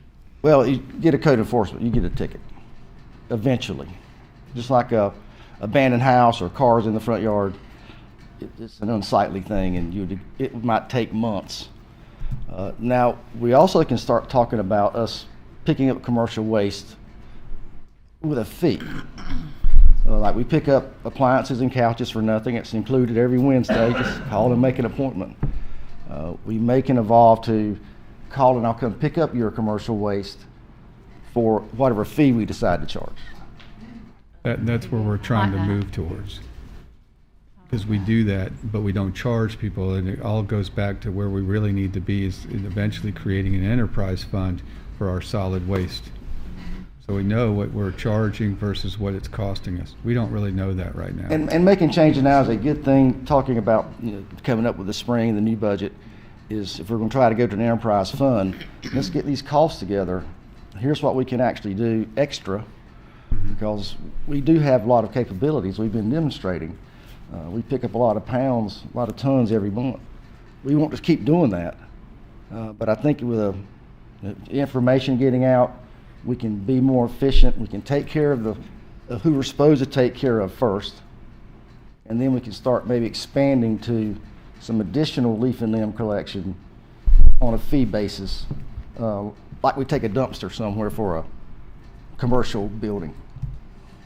Is it possible to get language in this? If we were to, again, continue this particular item to the next meeting, is it possible to get language in our ordinance that would enable you to go ahead and notify the commercial properties in question that to continue servicing them, it would be a fee, but then in theory, then you wouldn't have a breakage in service? So you already have like 3 instances in the code of if it's commercial generated, we don't pick it up. I'd rather see if the small tweak of cutting the 4 yards can get us on some type of schedule. And then I can see what kind of extra availability we have to offer that service. Well, but I still remember that there was feedback last meeting about commercially generated and private landowner or private residents. And we do have to remember that we have a significant retiree community. We have a significantly aged population in our city. And so I think it's very reasonable that someone who owns even a single family residence that hires someone to go and do their grass clippings and whatnot at their house. And that, as it's currently worded, we moved from the 1 full truckload to the 4 cubic yards per residence, but is the language still in here that if it is commercially generated at a private residence, that it would be against the ordinance? Yes, it's still in there. Now, the grass clippings is specifically called out that we'll pick it up. Okay. Because grass clippings would be, in theory, a relatively small pile that I can vacuum up quickly. And I understand about a lot of retirees here. A lot of folks aren't able to do it. They have to hire someone. And that's okay. And we're still picking that up. Because I can't ask my guys to determine, well, who did that? Did Joe do that or did Joe hire that? I don't have time for that. But if my piles can be smaller, we can get it all. Yes, sir. In the same vein of what you just said, as far as the language still being in here, we all agree that that's not a forcible rule. You can't enforce it because you don't know who did it unless you're standing there. So I do think that we should look at the language and make it specific to what we're trying to target. So if we're trying to target, just say Willow Run, right, because we're going to consider that as commercial property because it's a townhome development, then I think we should put specific language in there so it won't be misconstrued. Or you can't go to the left or to the right. This is what we're talking about. This is what we're targeting. Yeah, please go ahead. To piggyback on that, in a place like Willow Run that has a HOA, do they have their own? I'm wondering, do they have their own standard of what those clippings and stuff look like? Because they do have a HOA in Willow Run. I don't know. From my perspective, I don't really care what their standards are. If they're hiring a contractor to do it, and it's commercial property, because it has, it's just like I would pick up Maplewood. I bet they have an HOA. And I would pick up every residence in Maplewood. But I really shouldn't pick up the clubhouse if the commercial guy's doing it. The commercial guy should haul it off. And most commercial guys do. In a place like Maplewood, I would assume their contractor mowing the clubhouse area would haul their debris off, just as an example. But not the guy down the street that's got a house. I mean, that's how it's supposed to work. My personal opinion is that we need to get the ordinance to say what we mean before we vote on it. Now, obviously, if council makes the motion to vote, then I will honor that motion, and if there's a second and the votes are there, it's there. My personal opinion is that the ordinance needs to say what we want it to say. I don't want to put you in a position, again, it's just my opinion, I don't want to put you in a position where we're saying one thing and doing another, because that's how we got where we are. That's where we are right now still. Right. And it's going to be difficult because I don't want to get to the point trying to stay on a 2-week schedule that when people call me, the first question out of my mouth is, did you drag that to the street? Right. So what is your recommendation that is changed in the verbiage? Because when I read through the verbiage this weekend, it wasn't really stating about commercial versus residential, because like he said, he's not going to go from house to house this and whole ask ordinance but it's is only residential. Yeah, None and of it this was applies stating, commercial. and it was stating the 4 cubic yards. So The you said you're not going to go house to house to ask where it actually came from. That's right. As long as they stay within that 4 cubic yards per resident. We're hoping that tweak is going to allow us Right. to. But the final paragraph of the ordinance, second sentence reads, any yard waste, with the exception of grass clippings, generated by landscaping, tree, or yard maintenance contractors or other agents hired to do work at a residence or business will not be collected by the city. That's right. And that's not our intent. Our intent is that at a residence, as long as it's under the 4 cubic yards, it would still be picked up. That's right, and it's going to get picked up because in B it states that it will pick it up if it's not a certain size. So if you go back up a paragraph, it's already telling you it's still going to get that 4 cubic I think if we'll stick with the yards. sizes, 3 inch diameter, That's 4 right. feet long. Yeah. That is not giant trees Right. inside the road. That's small enough we can efficiently pick it up quickly with the grapple or the vacuum. 'Cause And that's what we need. Reason we can't do it now is we're picking up piles the size of this chamber. We're picking up too much. I get what the mayor's saying, but if you read it in A and B, it says that we'll give you 4 cubic yards of grass clippings, and then we'll give you another 4 cubic yards of tree and limbs. Limbs, and you just have to put the 2 piles separate. So it's Well, I saying think it it's gonna says pick 4 up. total, doesn't it? Yeah. 4 yards per resident Per per collection. collection. I agree with the changes to 50.04. I believe that we need to have an additional change to 50.06. I agree. I think we need to have an ordinance in place before we do anything so that we won't be backtracking. And I think it need to be clarified and let us have that ordinance in place, and then it identify everything. Yes, ma'am. So, in light of us gonna kind of slow roll this in December, is it possible for us to approve this with the amendment of, and then go ahead and include our statement, because he said he was gonna do a soft rollout in December, and this is our last meeting, so we won't really meet again. Can we add that addition? Approve it, because I will make a motion to approve it with whatever it is that you guys want to include that language to be. But let's. I hear what you're saying. You're saying pick up more faster.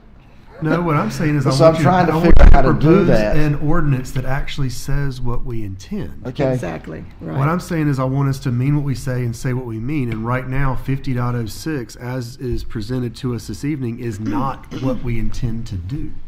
50.06 is the second paragraph is incorrect.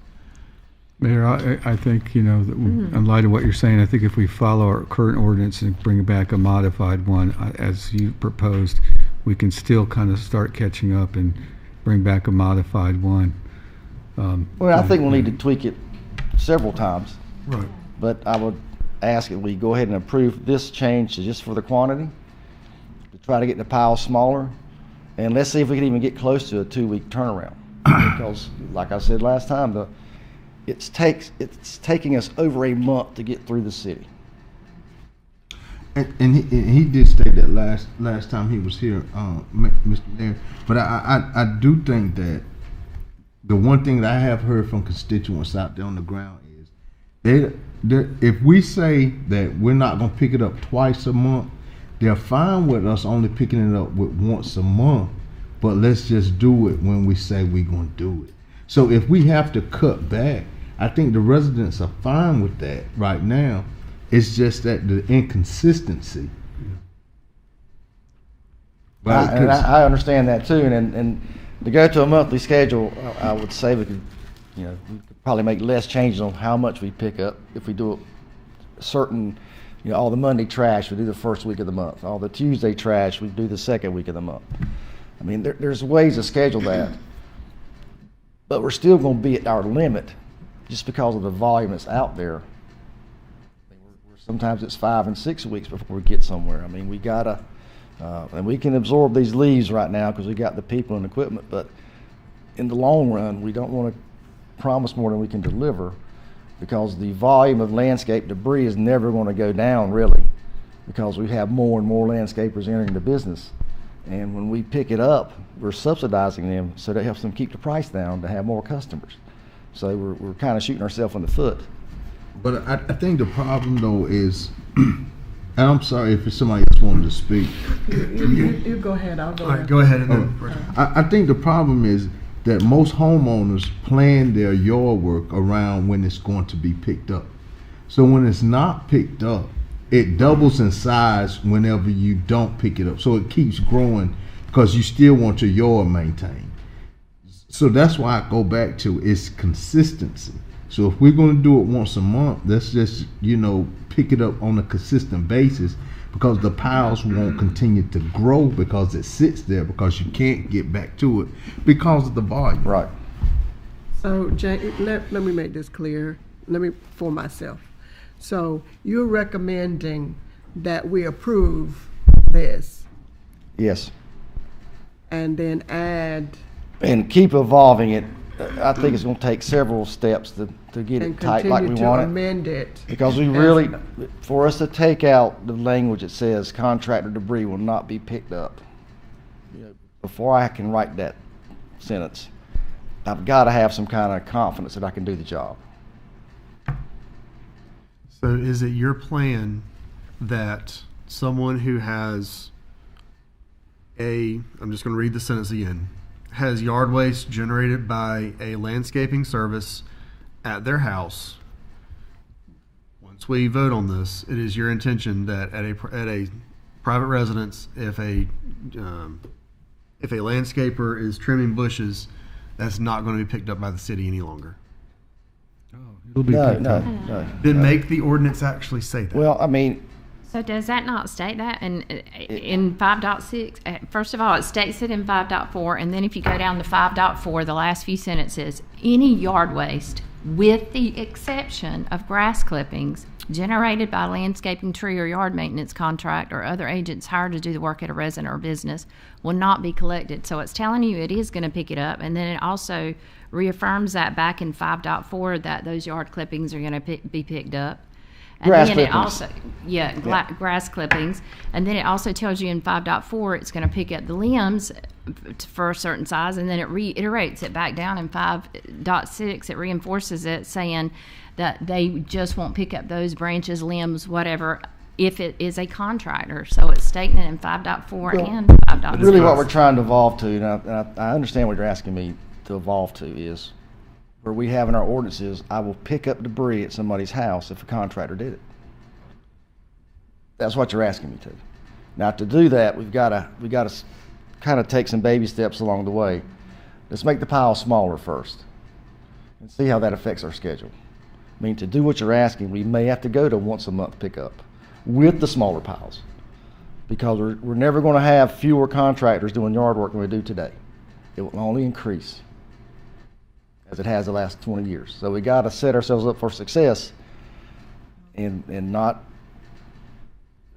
make too giant a change just yet. We're going to have to ease into it. It might be several Monday nights here to get to the final answer. So we will, you're recommending that we approve this with progressive amendments? Down the road. Yes, I agree. I mean, because maybe what we'd like to see this small tweak do, which is what we were asked to do, a small tweak, is that when a contractor generates a large pile that's way bigger than 4 yards or a couple of pickup loads, that they take it away. That's what we're going for. We need contractors, and if you hire a contractor to mow your grass, I'm going to come vacuum it up. If you hire a contractor to come and trim 15 crepe myrtles, you need to tell the contractor to take it away. And all I'm saying is I want the ordinance to say that. Okay.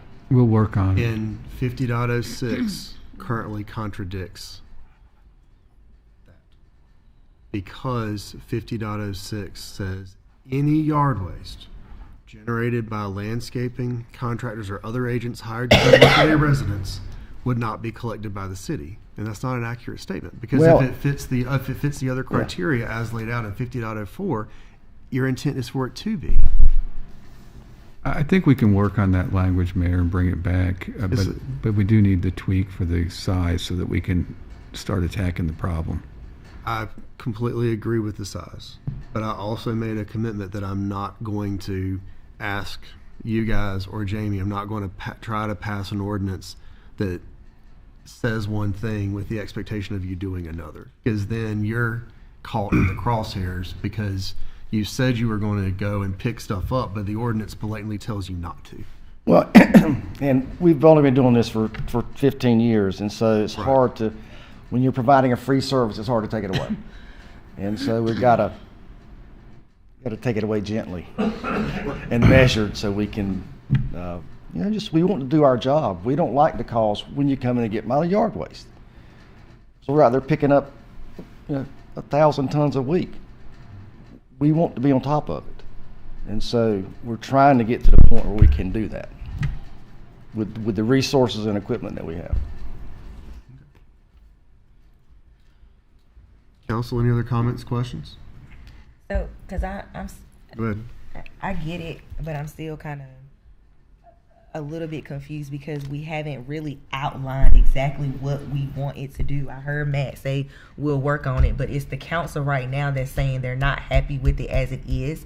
So can we offer some insight? Because I'm just thinking, let's keep it simple and just remove that part in question, and let's just keep the ball rolling. If that's what we're saying, if that's the contradiction, let's remove the contradiction. But the overall goal is to get there, but we're just not there. So let's just take that out.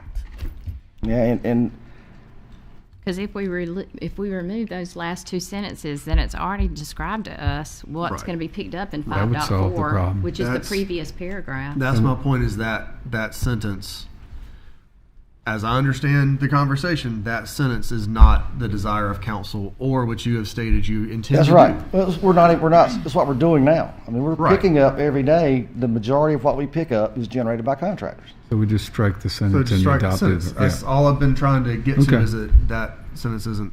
Then it'll be done, and we won't have to revisit it till, Yes, ma'am. And then yes, sir.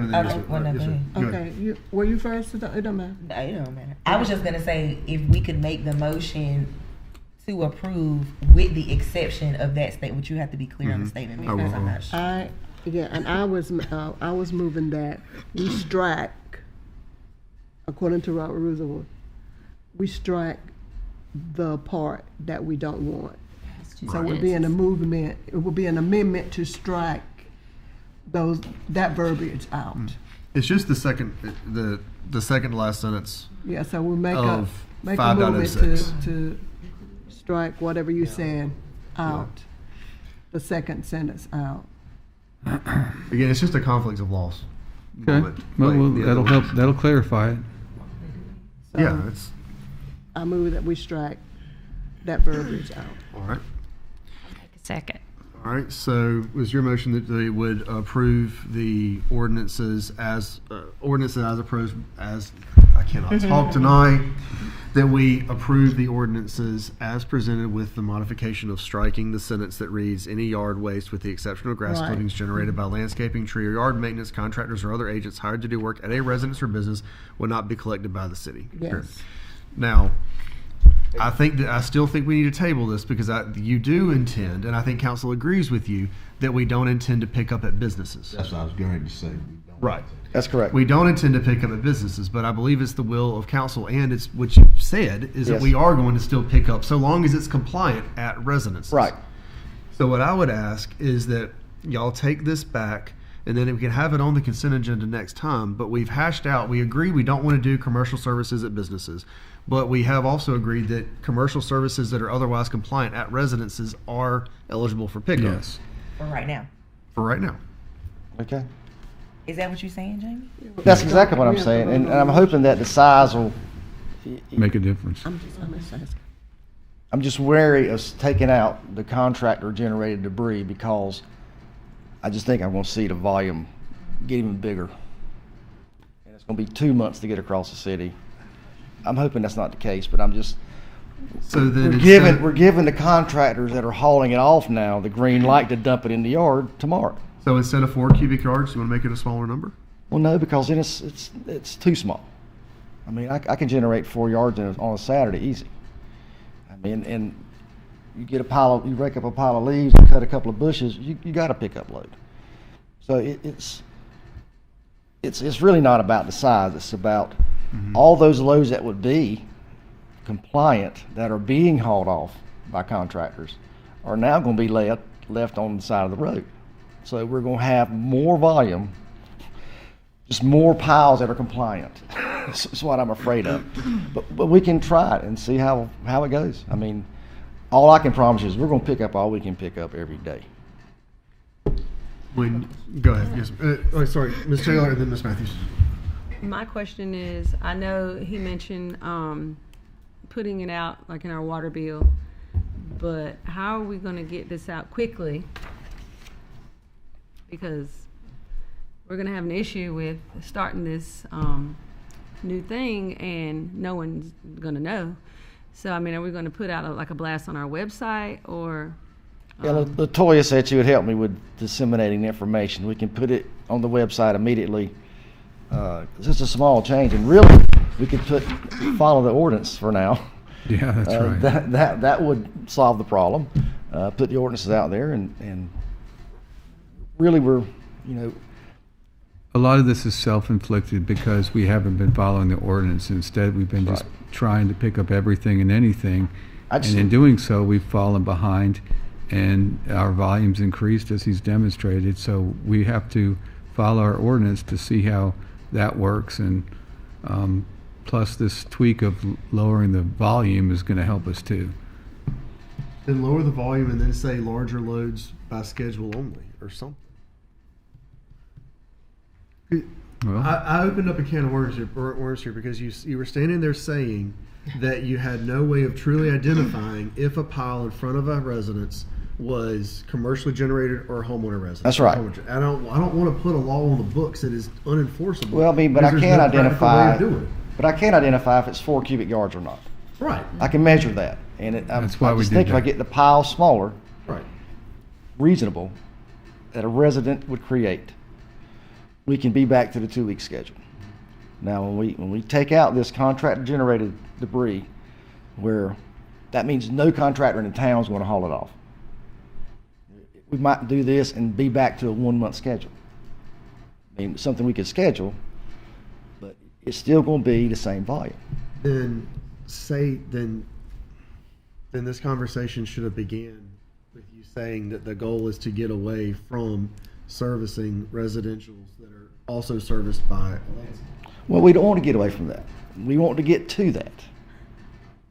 And that's what I'm being asked to do. But I just think we can get there if we will limit the size of the piles. And stay away from other commercial pickups we do, which are huge loads we pick up every day. All right. We got a motion. Council, there is a motion on the floor that we approve it with the modification, that we approve it as presented with the modification of removing the sentence that I read into the record a moment ago. Was there a second? Brandy seconded. Brandy, you said no? Oh. No. Was there? I can second Miss it. Weeks did, I thought. All right, well, motions are made and properly seconded. We're in the middle of debate on that. Ultimately, go ahead. The motion that you're referring to is the motion that was made to strike the language out of the 06, right? Right. Which we just said that's not what needs to happen right now, because he says that's going to open up the free-for-all for commercial. So, I mean, do we need just to table this and get it right and then bring it back? I mean, it's... Well, I've read back off to the history of these ordinances, and you can see that 50.06 was added years after 50.04 was created to try to limit the volume. And we want to pick up all we can, but when we start changing the ordinances, we got to really understand the unintended consequences before we do that. But we don't know what they are until right. we try it, and I think reducing the size is the first thing, and also clarifying the language. So I think this is a step in the right direction. I don't know about all those other things, and I don't want to make an ordinance based on speculative thoughts of what may or may not happen. The motion on the table is to present it as presented with striking that sentence. We're in the debate on that. Jamie, state clearly for the record, is the goal of this, as it is currently presented, to get away from servicing residentials that have someone else coming and trimming their shrubs, Or is it to continue being able to do that for the residential units and just simply trying to temper the overall cubic yardage? That is correct. Temper Okay. the overall cubic yardage. Yes. If you're trying to temper the overall cubic yardage, but you're still intending to pick up residences that are serviced by a mowing service or a trimming service, then I want the ordinance to accurately reflect what you intend to do. If you don't intend to do that, then let's just state it and let's pass the thing as presented. But we've now heard it two different ways. And we've now also been on this for 36 minutes, which is good conversation. But we are at a crossroads. Do we want to, as a council, do we want to service residences that have a landscaper or not? That's ultimately the question, right? Yeah, I think I'm picking up what you're putting down, everybody. My recommendation is we rely on the director to have this document to us. He sees it, he's in the field. Let's try it his way. This is something that we got to keep our eyes on and just approve it as written right now, knowing that this is not the final document. I think that's one thing we've been hearing too, is this is going to be an ever-changing document. But if we approve it as it is and give it a try, he's going to tell us in a month or so if it's working or not, and we need to make some adjustments. Okay. So with that, everyone in the city who, I've already said so. No, say it again. No. Everyone in the city who has someone coming over and trimming their boxwoods, even if it's the right sizing, whatever else, they're now going to get. Technically, they're not supposed to get picked up. Technically, they're still not. gonna pick it up. See, but my problem But you're with still what gonna you're pick up, which is the saying problem. though is, Because we're doing a and there could be a point to where you can't pick it up. A resident can't factually come and say, "Yo, you haven't picked up my yard waste," because the ordinance still says that they're not supposed to pick it up. You see what I'm saying? So either we're gonna do it as Councilwoman Matthews has said, we're gonna roll with it this way, or are we going to actually change it? The language. Are we asking for the language? I'm cool Check with the language out. Right. I'm cool with shrinking the size. Right. I am, but I don't want us to. One, you're assuming the risk without it being written, and then the constituents don't have a leg to stand on if they start complaining because it's still in the ordinance. If it doesn't happen, because it's not black and white. Because at the end of the day, all we're gonna go by is black and white. My concern was to do what we say we were going to do in the ordinance. That's why I made the motion to strike that so that we would do what we say we were going to do. Now, I'm good with however the council wants it. I just want us, my main point was I wanted us to do what we say we were going to do, and it would be there so that you would have legs to fall back on and that you would not be doing something opposing to the ordinance. Jamie, question for you. So again, I've read the ordinance. Where is it saying that it won't pick up if it's a commercial in 5.4 as long as it meets that size? Where is it stating that we won't pick it up? If it's not the right size. Yes, sir.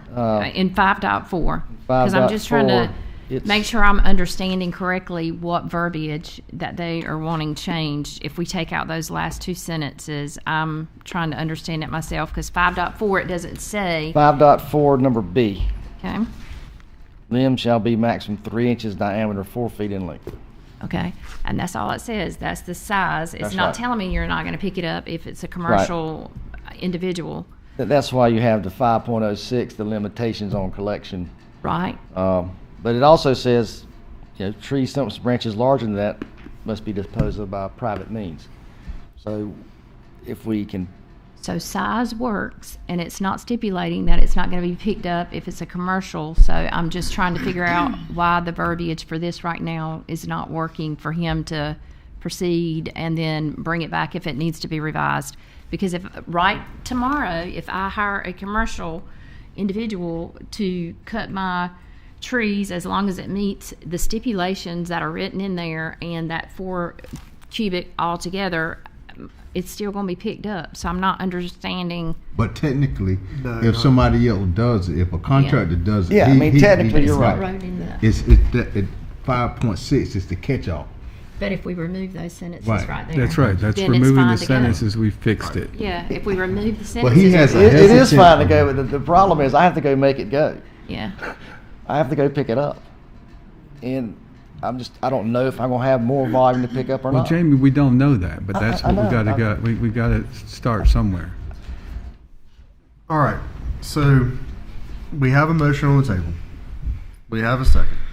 There has been substantial debate. I think we either need to, of course, a motion to table is a privileged motion that can be made at any time. We either need to table this thing, or we need to call the question. Is there a motion to table? Or if not, hearing none, I'm going to call the question and we will vote on the motion that was made and seconded, which is to approve as presented with the modification of removing the sentence that I read into the record earlier. I think if Jamie is saying that he doesn't know if that's going to work and that is not what he wants, then we're going to have to table it. We have no other recourse but to table it.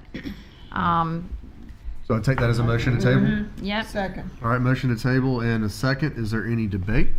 So I have a question Yes, about ma'am. that. if we're tabling it and not taking out the language, then it seems like we can go ahead and approve it. Because what we're saying now is we're not going to change the language. So then what's the point of the table and not just the approval? Because we're gonna make it say what we want it to say. Once we table it, then we're gonna make it say what we want it to say. So then that means your motion that you just made should approve now then, because that's what we said. The only thing we have in question is the 2 sentences at the bottom, Right. which was included in your motion. So that's why Right. I'm confused. If we might as well go ahead and approve the current motion if we're going to table it just to do what your motion says we're going to do. No, I think that there will probably be different language that comes back, because I think that we can make that sentence say that what we can still do for residents is section it out by volume or something that obviously you're still not going to be able to serve businesses. I think we ought to give you an opportunity to recraft 5006, defining your limitations, to actually say what you intend to do, and then be able to bring that to us at our next meeting, and then be able to continue deliberations and hopefully approve and put it to bed. Okay. So motion, yes, ma'am. I really want to listen to what Jamie is saying, but I just think it's just too confusing. And that for us to approve something and then go back and change it, and I just think that we need to get this ordinance right. That's right. And we need to vote on it and make a decision, because there's lots of people's lives and how they do things at stake here. And I know, I mean, we've been behind. We do want to catch up, but we also have to think about the other factors. So I'm for tabling it, and I would like to not vote on it until we get it right and get it right quickly. Same. The only thing I'm certain of is that I'm not certain. I feel like I'm hurting more than I'm helping here. I know. Mr. Lawrence. I recommend whoever made the motion withdraw it. Well, a privileged motion under Robert's rules supersedes a made motion. You're just tabling this. You're tabling the motion though to be heard the next time. But that motion was to approve it with that sentence withdrawn. Right. If he's going to rewrite the whole thing and change it, which he's talking about tweaking the language. Okay. Madam Pro Tem, are you willing to withdraw your underlying motion? No problem. All right. So that has been withdrawn. The only motion remaining on the table is to table this particular item to our next council meeting, and then hopefully we can put this one to bed and be done with it. All right. Motion's been made, properly seconded. Madam Deputy Clerk, do you have who made the motion and who seconded the motion to table? The motion was made by Councilwoman Weeks, seconded by Mayor Pro Tem Jones. Perfect. All right, motion's made and properly seconded to table. Is there any further conversation or debate on that? Hearing none, we'll call the vote. All in favor, please raise your hand. All opposed, same sign. Seeing none, motion to table passes. All right. All right, I appreciate that, everybody. All right, now it is 7:45. Let's take 10 minutes for a quick nature break. We'll come back. We'll hear our city manager's report, council member comments, and then we'll move into closed session. We stand adjourned until 7:55.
All right, are we back live? I saw him. Perfect. Yeah, I think he just hopped in there to go do it. Very good. All right. Welcome back. So with that, we have completed all of our business items for this evening. We still have our city manager's report, mayor, council member comments, and then a closed session. Council, thank you for the robust discussion so far. The only way you get a hard piece of steel is to hammer it first. So thank you for doing that. All right, Mr. Livingston. Thank you, Mr. Mayor. Under the city manager's report, I wanted to let everyone know that we're starting to ramp up again for budget season. So the Law and Finance / Budget Committee will be meeting hopefully in the next week or two to kind of go over what the goals and objectives are going to be, just big picture things for this year's coming up budget.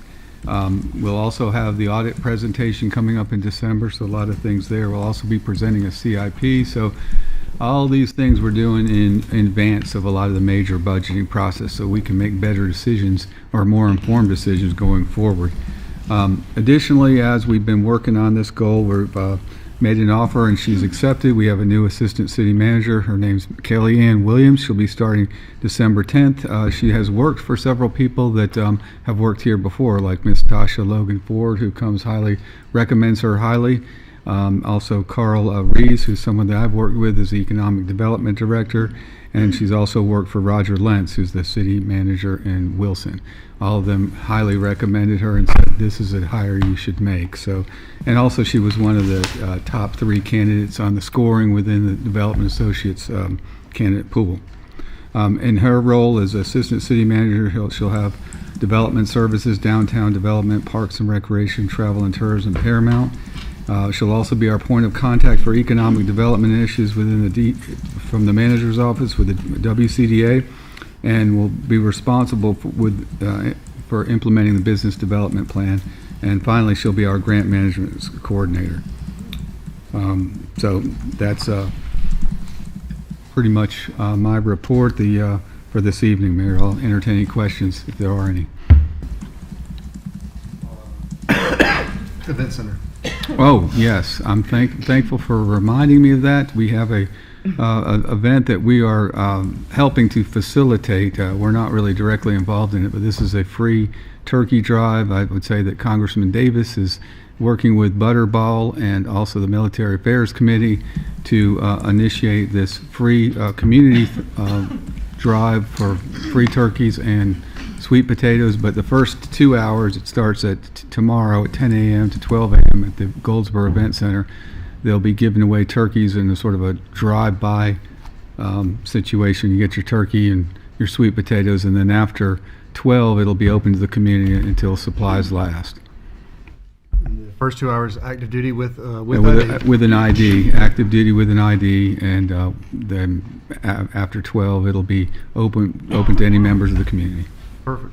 And location, do you mind? Because it's just on the other side of the event center, right? Yeah, it'll be drive up into the event center. I'm sure there'll be our traffic folks will be out there, traffic police, monitoring the situation and helping get people in and out of the line. Perfect. All right, does that conclude your report and comments? Any questions or happy to answer? Questions for Mr. Livingston? All right, hearing none, we will move into mayor and council member comments.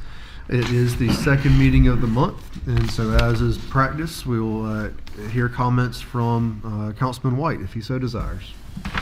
Just real quick, thank you, Mr. Mayor. I didn't get a chance to recognize my brothers and sisters in arms before Veterans Day, so I would like to wish everybody a belated happy Veterans Day to everyone who served and everyone who supported those who actually served.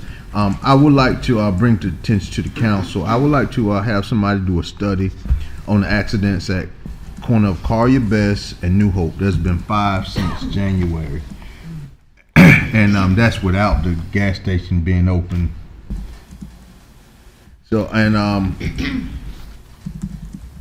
my last thing is with the clippings and things. I just hope that we get ahead of it, so we can inform the community that changes are going to come, because we are behind, and we do realize that we are behind. This is peak season for leaves and pruning of bushes and everything. So we are working to try to come up with something to get caught back up on schedule. But I do ask that we send out some type of information, letting them know that we are behind, like we do when something else happens, so they'll be aware of it in the community.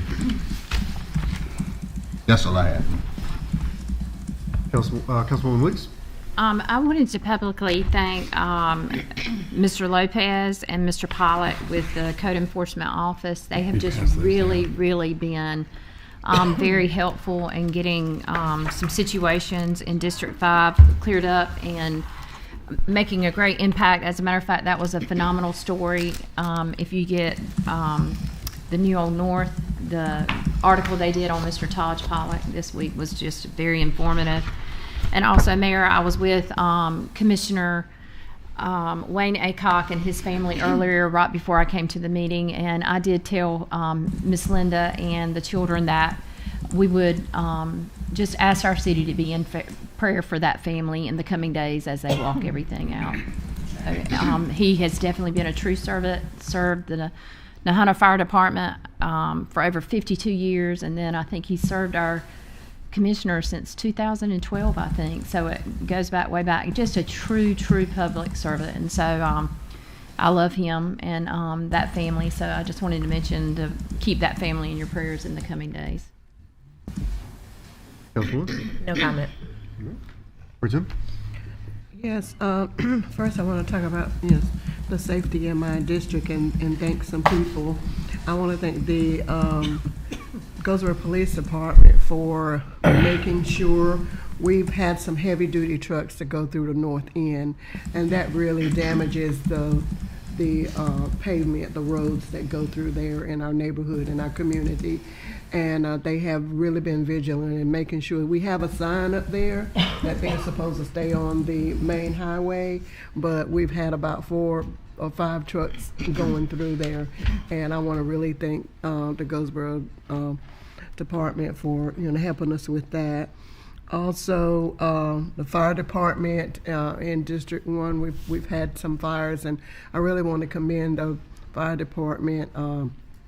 Those guys really got out there and really was in that house and trying to save that individual on James Street. Then we did have a fire on Slocum as well. And so I just want to thank you so much.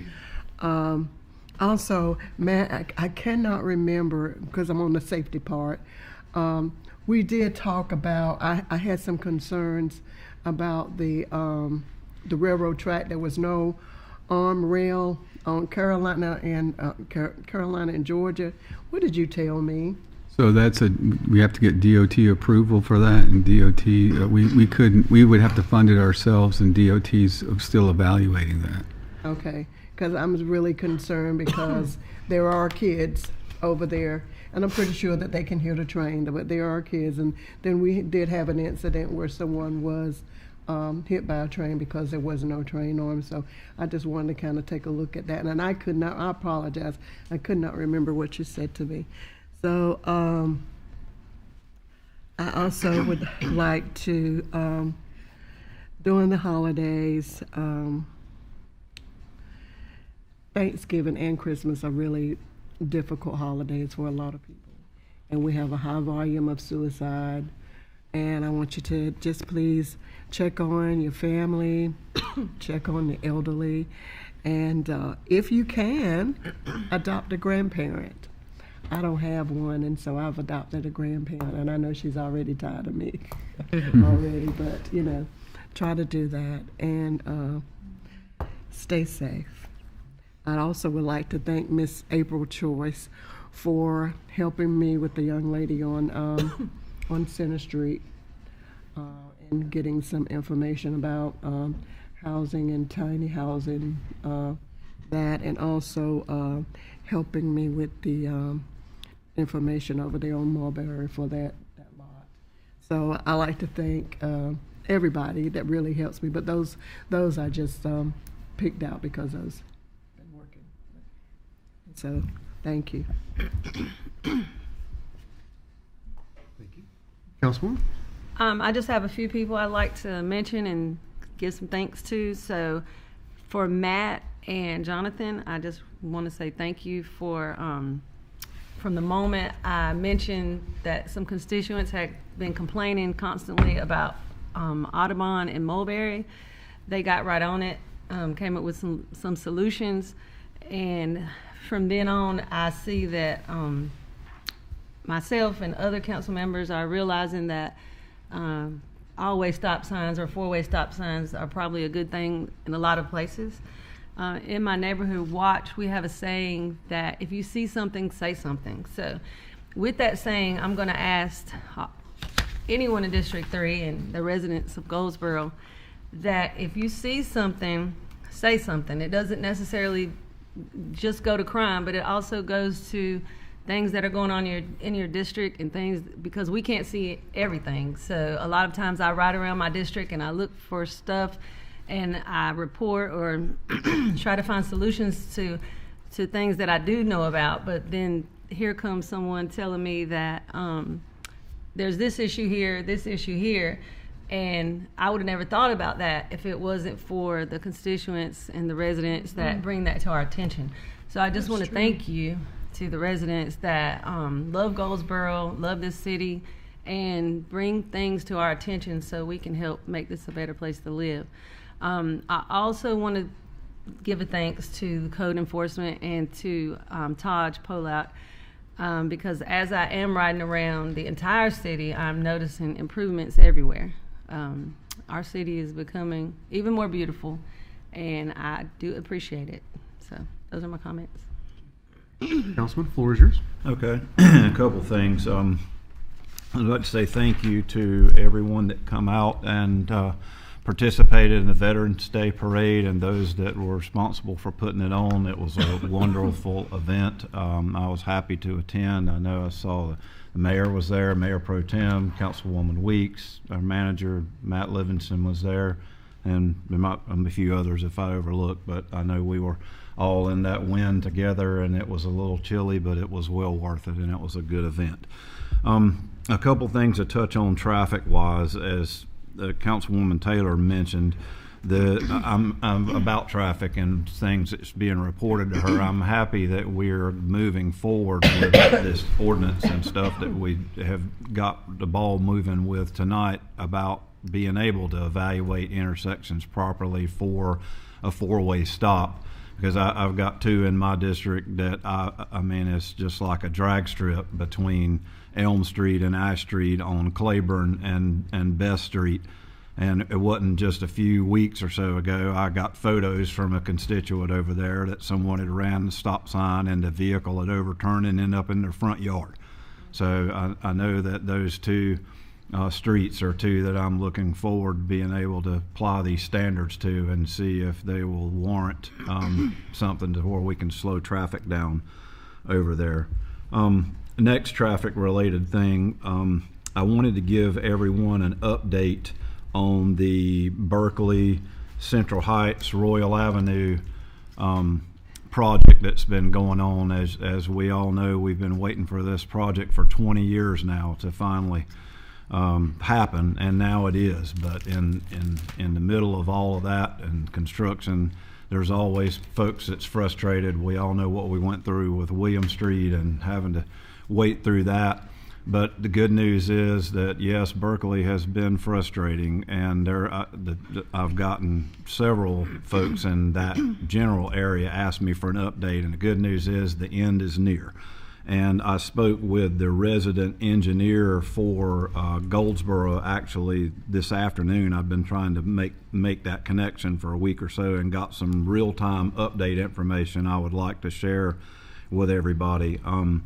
The project is 90% complete at this time. It will be done before Christmas.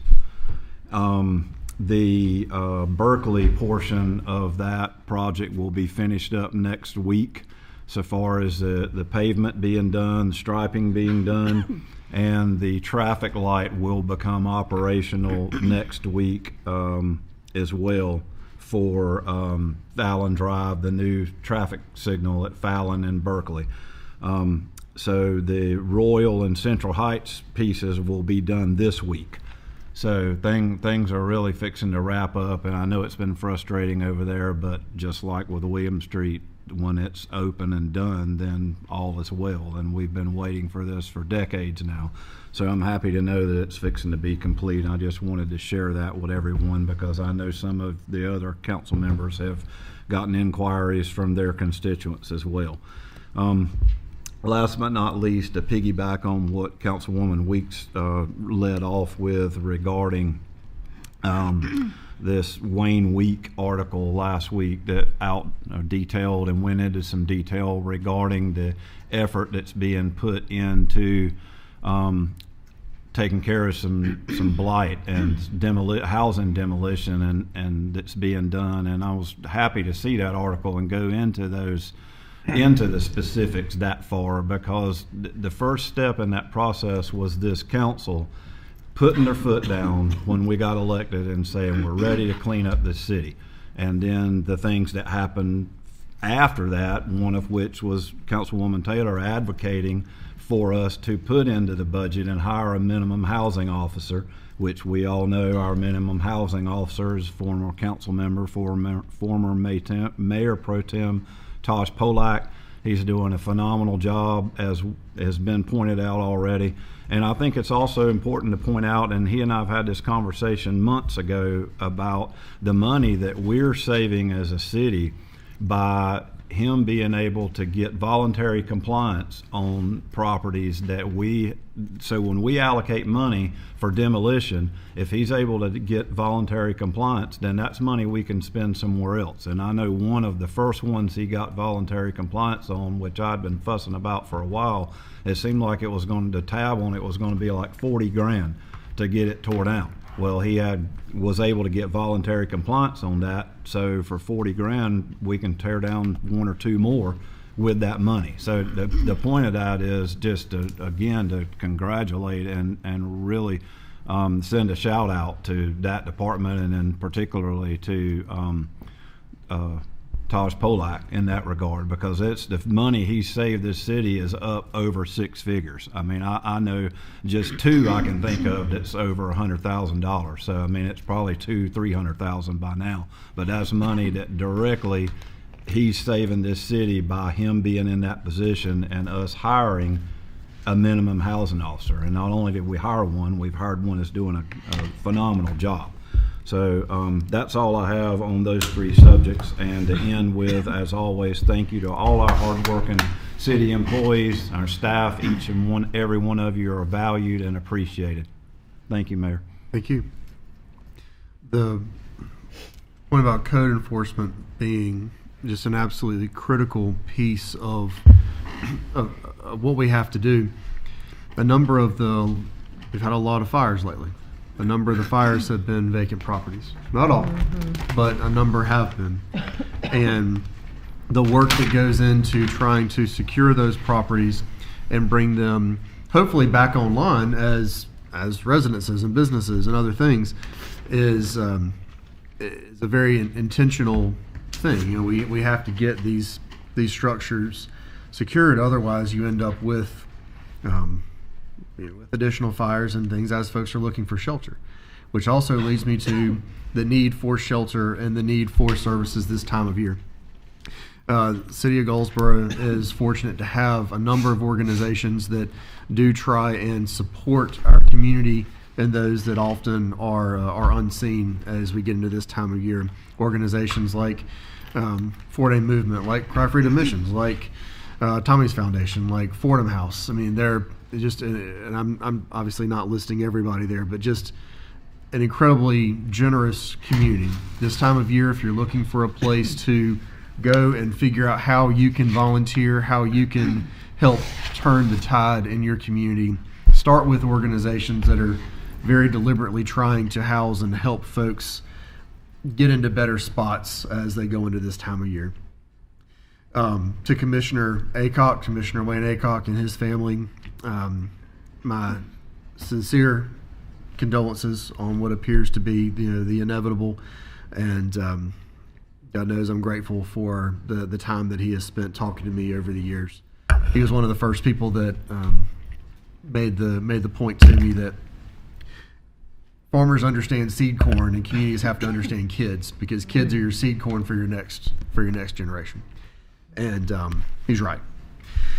Lastly, I'm going to make 2 final points about things we've already discussed. If you're not already aware of elevategoldsboro.com and goldsborosurvey.org, and again, those things are all over social media right now and all over the city's webpage, but take part in what your city is trying to build for you and around you. Take part in the survey for what city services are working correctly and which ones are not. And with Elevate Goldsboro, take part in the planning for what Goldsboro is going to look like 20, 30, 40, 50 years from now. Again, you're planting seeds for trees you may not sit under yourself, but you're doing it so that you have a community you're proud to leave behind.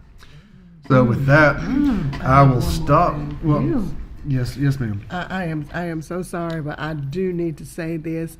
We have a beautiful sidewalk on Virginia Street, and I would be remiss if I did not mention that. Doing for my safety, because that was really that sidewalk was a problem. It had a hard, large hump in it, and kids were falling through there and falling across there when they were trying to ride their bicycle. So you guys, thank you so much. It looks really great, and they're starting on the other side. But I could not leave out of here without saying that. I had it down there, but I didn't do it. So thank you for letting me mention that.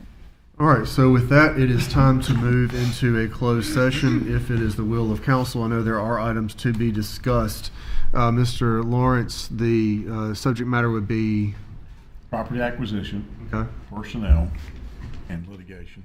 Perfect. All right. So with that, council, you've heard from Mr. Lawrence request to go into closed session to discuss property acquisition, litigation, and personnel. Is there a motion to go into closed based on those 3 items? So moved. All right, motion's been made. Is there a second? All right. Motion's been made and properly seconded. Is there any debate? Hearing none, we'll call the vote. Please vote by show of hands. All in favor, please raise your hand. All opposed, same sign. Seeing none, motion passes unanimously. We will go into closed session and come out hopefully relatively soon.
All right, everybody, we are back in open session as of 10:17. There being no further business to come before council, we entertain a motion to adjourn. So moved. Next motion has been made and properly seconded to adjourn. There's no debate on a motion to adjourn. Therefore, we'll just have the vote. All in favor, please raise your hand. All opposed, same sign. Seeing none, motion passes unanimously. We stand adjourned.